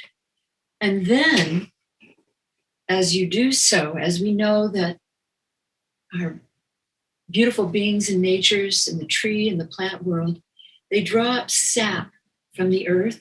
So allowing your imagination to allow that earth energy to come up through your body, through the trunk of your tree, let's say, and reach out into your branches. So it comes up from the earth, strengthening you, resourcing you, and extending out into the world with your wings. And just taking a moment, actually, to feel that sense of being rooted and having your wings. And letting yourself move through the space that you're in, feeling your feet on the good earth, as well as your wings. And it might be like a little bird, hummingbird, or maybe like a great eagle or something like that. Just see what comes to you.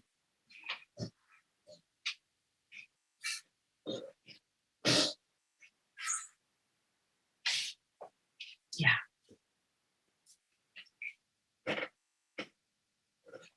And then gradually allowing yourself to come in for a landing on your chair just for a little bit.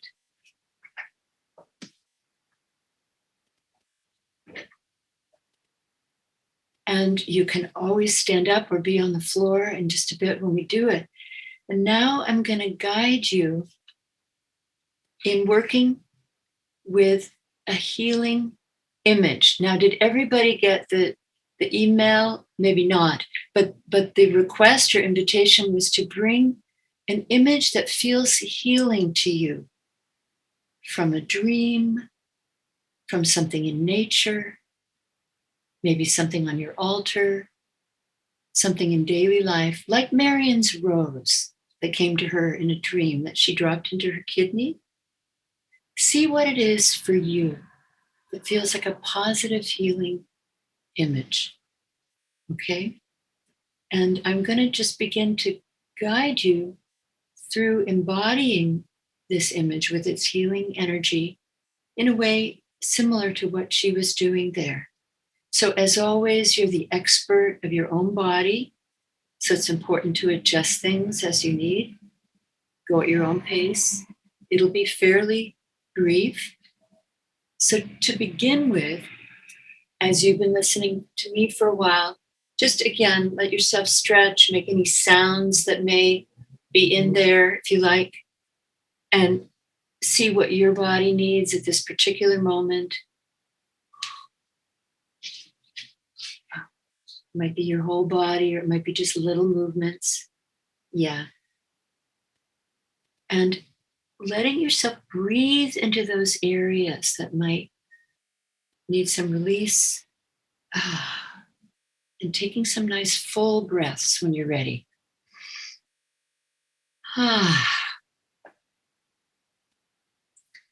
Feeling your feet on the ground as we did earlier, or whatever part of you is touching the earth, the ground. And your seat in the chair if you're sitting, letting it hold your weight.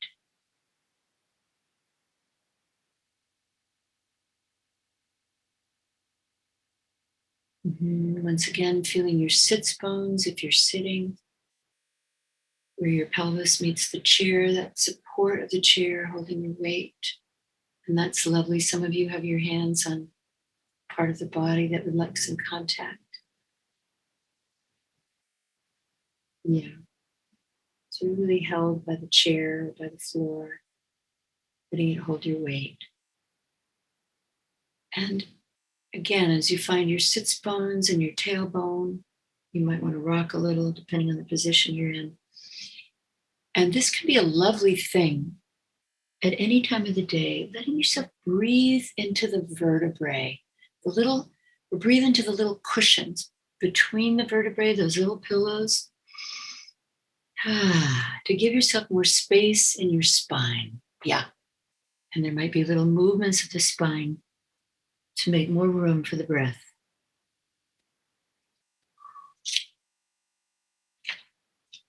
Yeah. And then when you're ready, please go ahead. And again, you can be with the camera. I'll be here the whole time holding space for our whole community.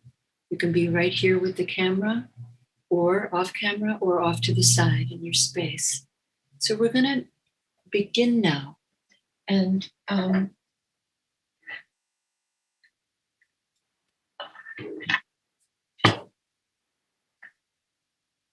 when you're ready, I'm going to invite you to close your eyes or soften them,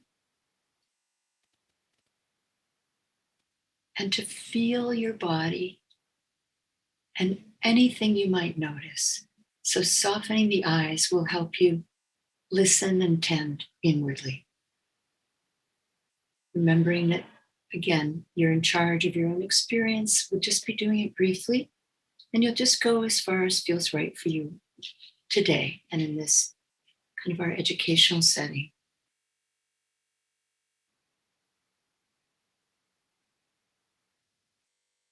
So yeah, in any position you want to be in, sitting, standing, lying down.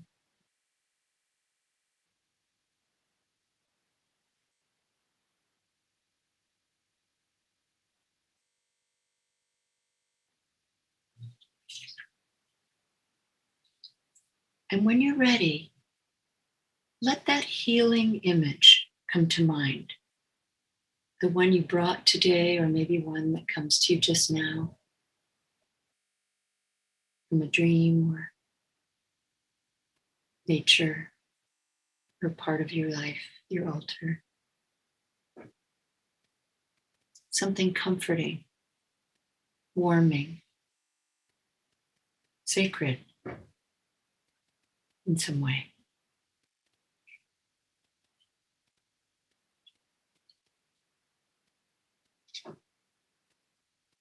And let yourself see this special object or part of nature, whatever it may be, as clearly as you can. Noticing its colors, textures. Perhaps it has a fragrance.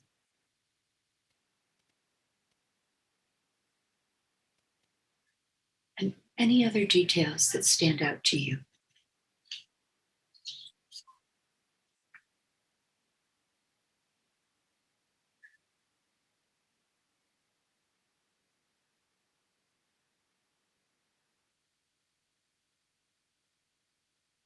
And then check in with your body when you're ready to sense where in your body it might feel a little bit sore or tense, or in any way could use a little healing or cherishing. See what calls to you in your body.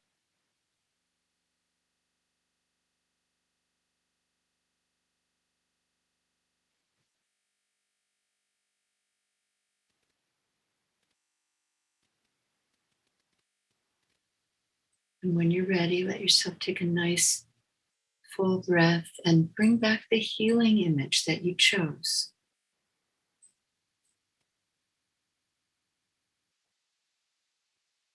And as you breathe, allowing that part of your body to soften a bit,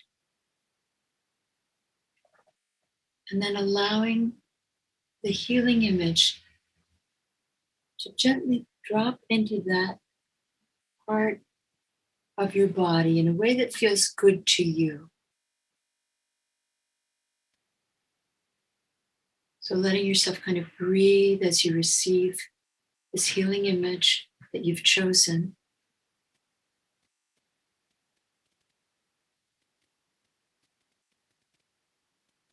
And then give yourself some moments to follow the image as it unfolds, supported by your breath. Just let yourself follow what's happening and any little movements that may be there as you allow the healing energy of that image to touch, move, or perhaps unfold in that part of your body. The image may stay the same, or it may shift or evolve into other forms, just letting yourself follow it. That's the active imagination. And perhaps the energy or some movements originating from this part of your body may wish to expand or grow into other parts of your body. So now I'm going to be quiet for a few minutes so you can maintain your focus on what happens for you with the living image in your body. Allow it to go where it needs to go, this healing energy, this deeper intelligence that you have. Perhaps traveling to other parts of you as well. There might be some surprises. Just see if you can trust the timeless wisdom of your body's intelligence and its capacity to assist in the healing process. So I'm going to ring this bell once to start, and in about 3 minutes, I'll ring it again. And when I ring it the third time, if you could just stay with your eyes closed for a few more moments, because I'll be inviting you to explore something right there at the end. So here we go. There's no right or wrong way to do it, as you know, just following the healing image in your body. Here we go for a few minutes.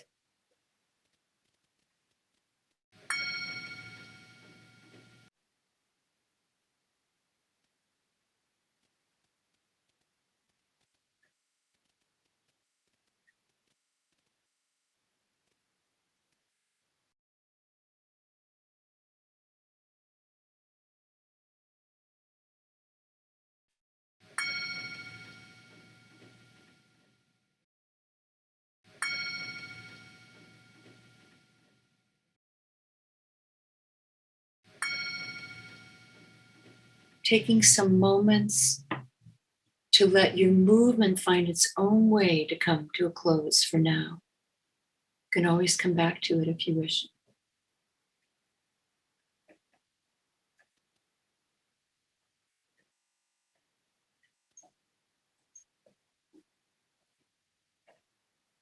And then right where you are, with eyes still closed, if you're comfortable or softened, let yourself remember the journey that you've been on, like recalling a dream. Where did you begin? Or how did you begin? And where did you go? And what did you experience?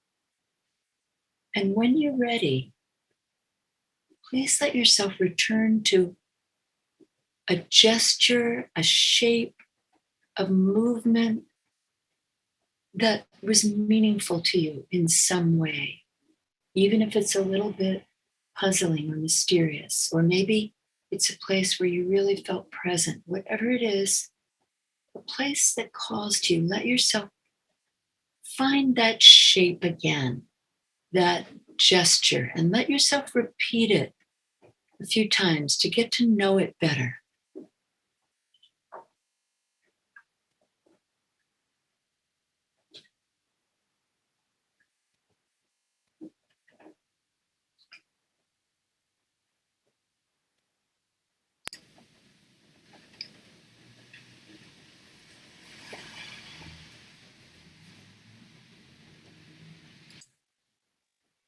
And you might see if there are any feelings there,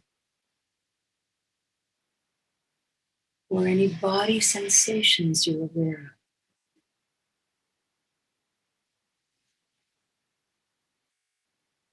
of, or perhaps an image or sound. Just see what's present.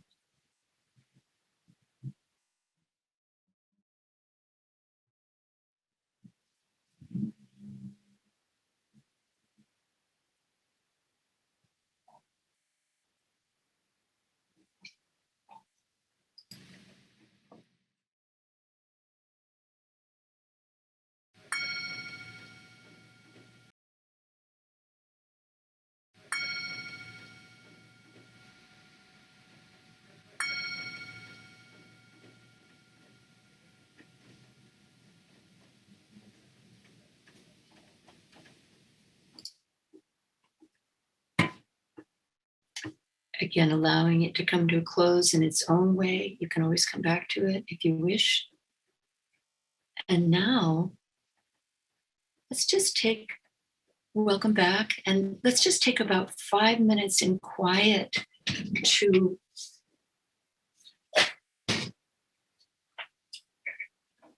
go to your drawing materials, whatever they may be, and just see what colors kind of sing to you or come to you, and let yourself draw whatever is present. It might be an energy drawing. It might not be a particular image, but more something of the essence of the energy itself in color and line, or it might be an image if there was one there. And if you prefer to write, that's fine too. Drawing kind of allows us to give it some shape before words, but I want to leave that up to you. So we'll take about 5 minutes in quiet to just let yourself follow what's there and give it some shape and form.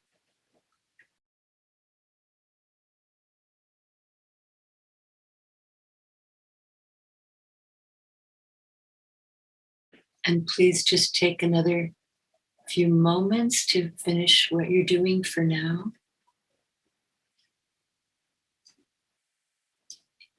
Whether it's a drawing or a piece of writing, it can be helpful to give it a title without thinking too much. Just see what kind of title what name it wants to give itself, the way songs have names.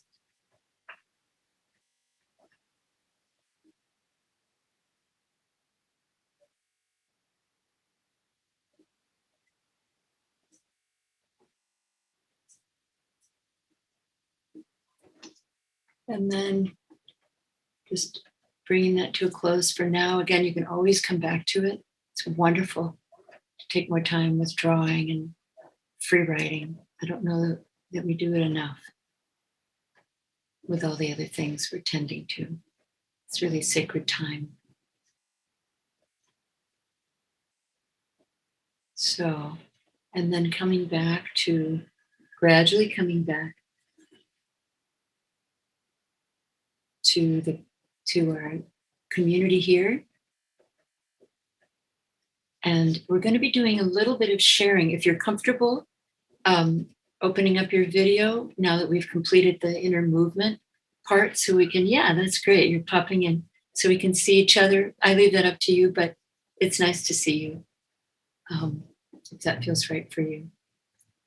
And we'll be doing a little bit of sharing as a group. So what I'd like to offer is a particular way of sharing that I call a gesture ritual. It's very simple, and it really honors the gesture, the body, and what it is that you're feeling in the moment, what words come. So I'll let you know, I'll give you, it has just a few easy steps. And then what I'd like to do is do it with a couple of you who might like to do that. And then we might find a way to do it with each other as a group. So here's how it goes.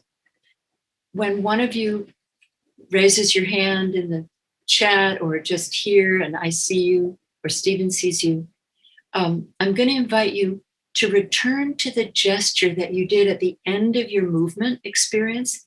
Remember how you came back to a significant gesture? Yeah.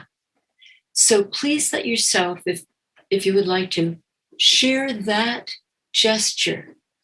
It's kind of brief. It's not the whole movement. So it might just be a few moments of a gesture. And then pause and see what the feeling is inside. It might just be one word or a very short phrase with a few words, like deep breath or turning or open or itching or bubbling energy. I don't know, whatever it is and whatever the feeling might be. Or, okay, so you'll do your gesture and then you'll pause for a moment and see what feeling is there. And I'm witnessing you. And then I'll do your gesture to the best of my ability. So you'll be just sort of keeping it simple. And then I'll let you know what I felt in my body, which might be very similar, or it might be a little bit different. And that's okay, because we have different experiences. But it can either not be something you resonate with, or it might be. And it can bring a little more to the experience as part of witnessing practice. And then the third step is we'll do your gesture together with you leading. Okay? And ending it in a way of your choice. So if there's someone who would like to try it together, and I'll guide you through it so we all have a sense of it. Is there some brave soul? Pamela, thank you. You want to unmute? Yeah. And I can only see the first screen. I can't see all the screens with everyone. So Stephen, if you can and you pick up someone after this, that would be great. Okay. I'll start with my Pamela, please, we're just going to do it in quiet to begin with. Go ahead and find your gesture again and let yourself do it, and I'll witness you. Go ahead.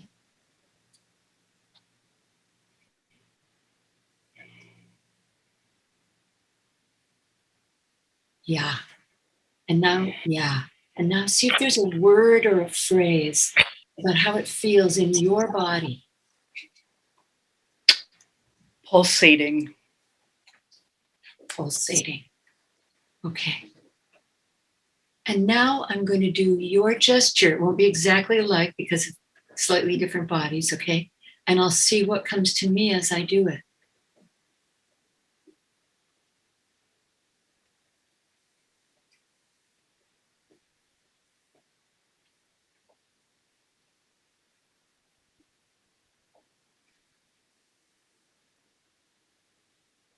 rooting and flowering breath.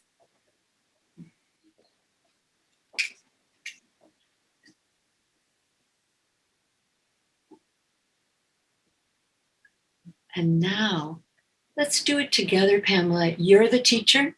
It's your gesture. Lead me, and we'll do it together, and we'll complete it in a way of your choosing. So it might go like this, or it might, I don't know how it'll end. Go ahead. And we can all try it with her if you like.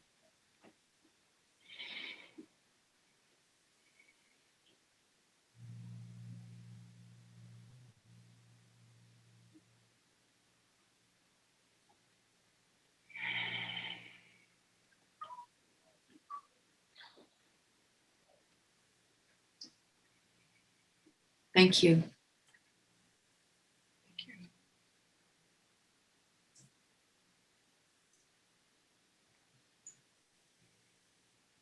So, anyone else who might like to share your gesture?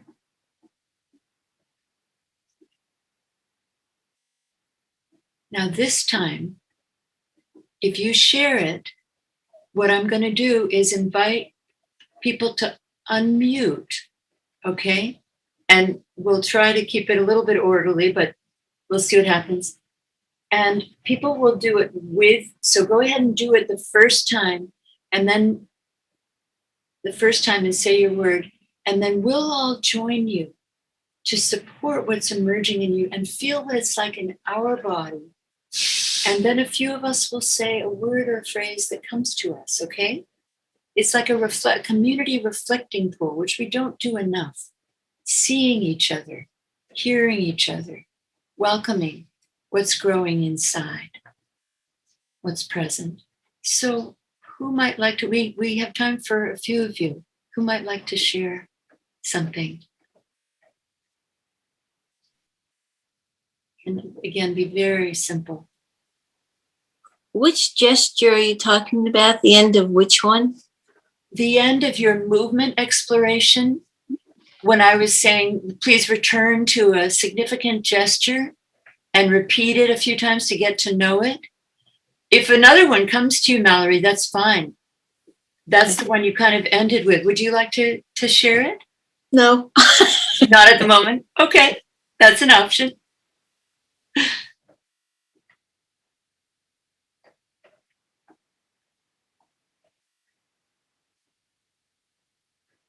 I know it can bring up a little bit of shyness. It's also wonderful too.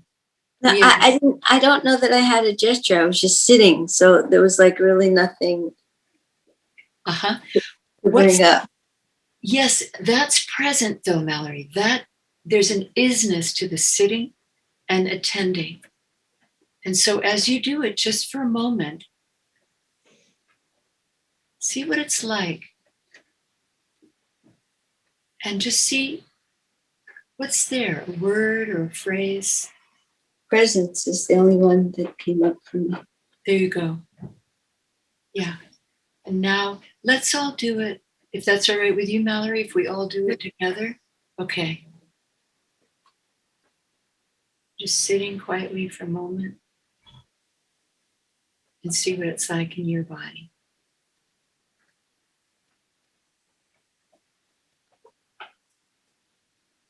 Yeah. And then let's hear from a couple of you, some words that came up. It might also be presence, it might be something else. Marilyn. Earth. Earth.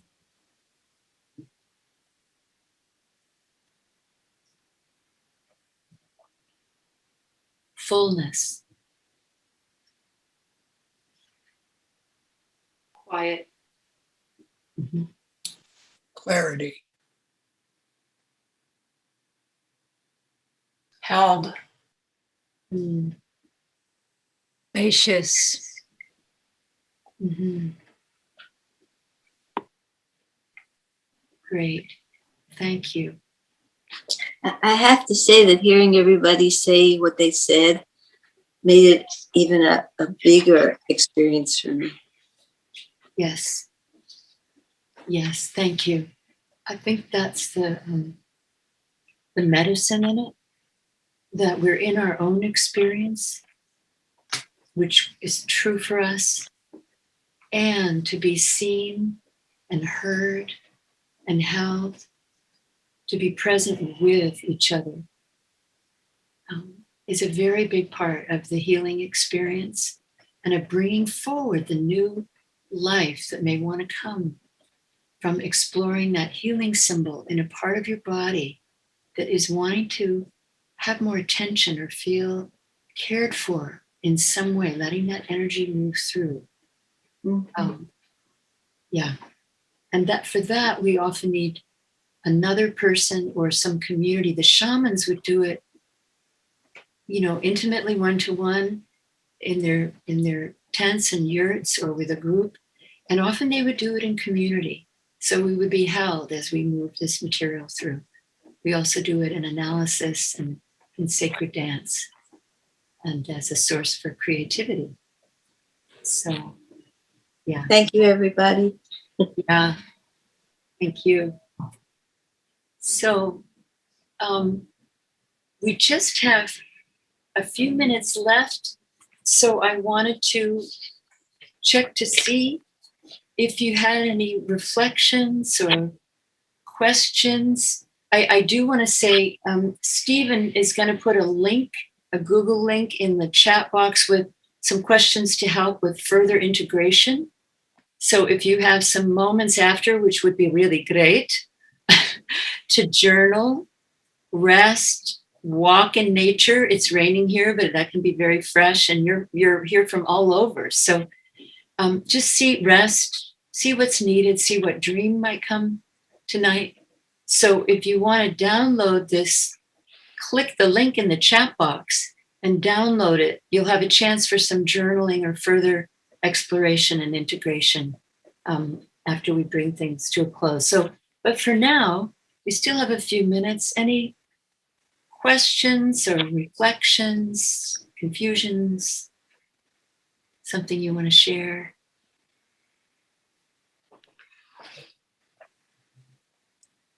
How was it for you? Any part of the experience? May I share? Is that okay? Carolyn, please. An image that came to me in a dream was a 3-year-old of a tiger and was with me in my movements. And as I'm moving, I feel it pulling on my foot, on my leg, and it's so angry with me. And this nurturing presence is furious with me. And I start to notice an anger in my skeleton and the pathways of my body, this really subtle anger that I've been asleep to. And how recognizing that wakes up an energy in me that invites me to start being more present to myself. And yeah, it just is really fascinating to stay with the unfolding in the moment and what can come through just by paying loving attention to it. So yeah. Absolutely. May I share my image? Absolutely. Please do. I wanted to see them if you'd like to. Yeah. Oh. So this sensation of dropping and my back body dropping, and yet the only thing that's tethering me to earth is this angry tiger who's clenched around my right foot. It was an interesting tension of opposites there. Yes. And something that your body soul took you back to from some of your earliest days. Yes. Isn't that something that's central and important, has a lot of vital energy, doesn't it? Yes. And thank you for saying that, because I have had this deep fear of falling into nothingness from a very, very young age. And I hadn't connected those particular pathways until you said that. Thank you. You're welcome. And see during this transition what the anger wants, because it's vital life energy. It says no to things that need that. It protests. It says yes, or it see what it might feel connected to. And it could be good also to be mindful of how you move your body, because when we release energy, it can feel a little bit raw.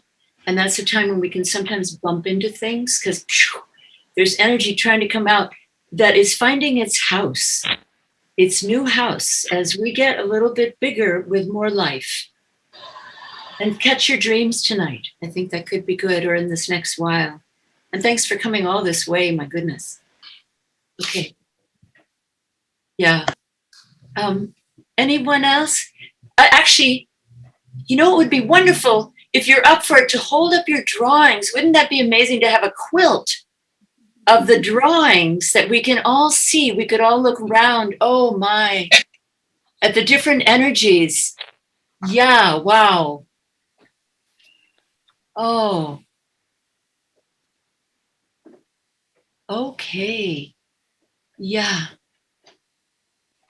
Look at the energy there. Yeah, the shapes, the movement, different colors. Okay, great. And the titles. Can I say that, Marilyn? I am. Life, death. Life, death. Okay. Yeah, that's cycle. Yeah. Anyone else want to say your title as you hold up your drawing? Shadow Om. Shadow Om. Okay, thank you.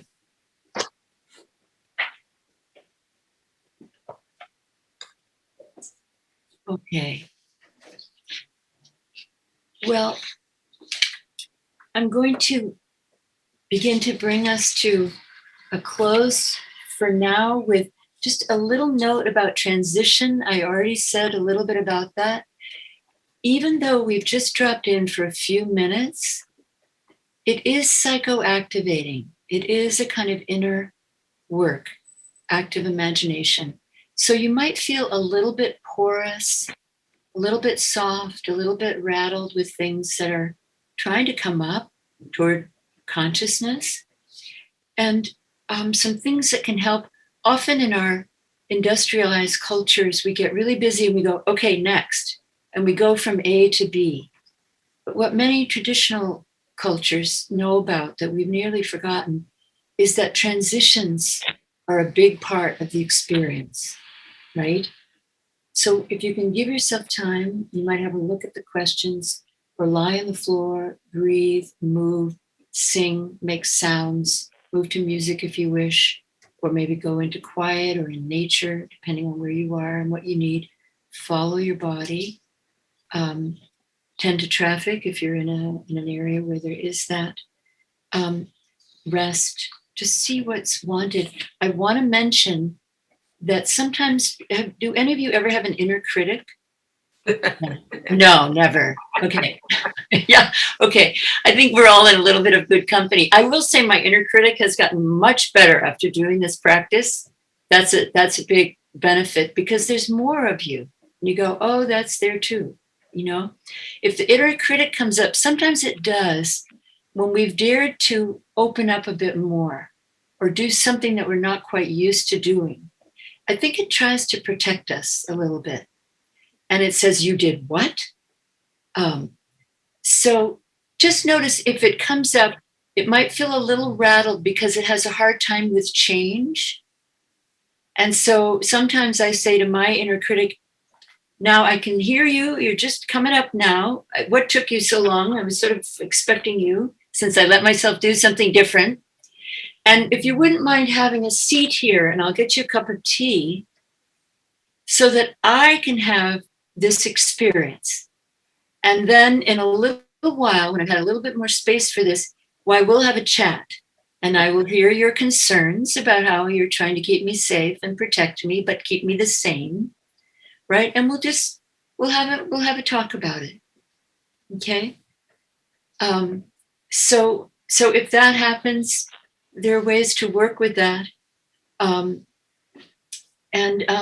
This is a little bit shamanic.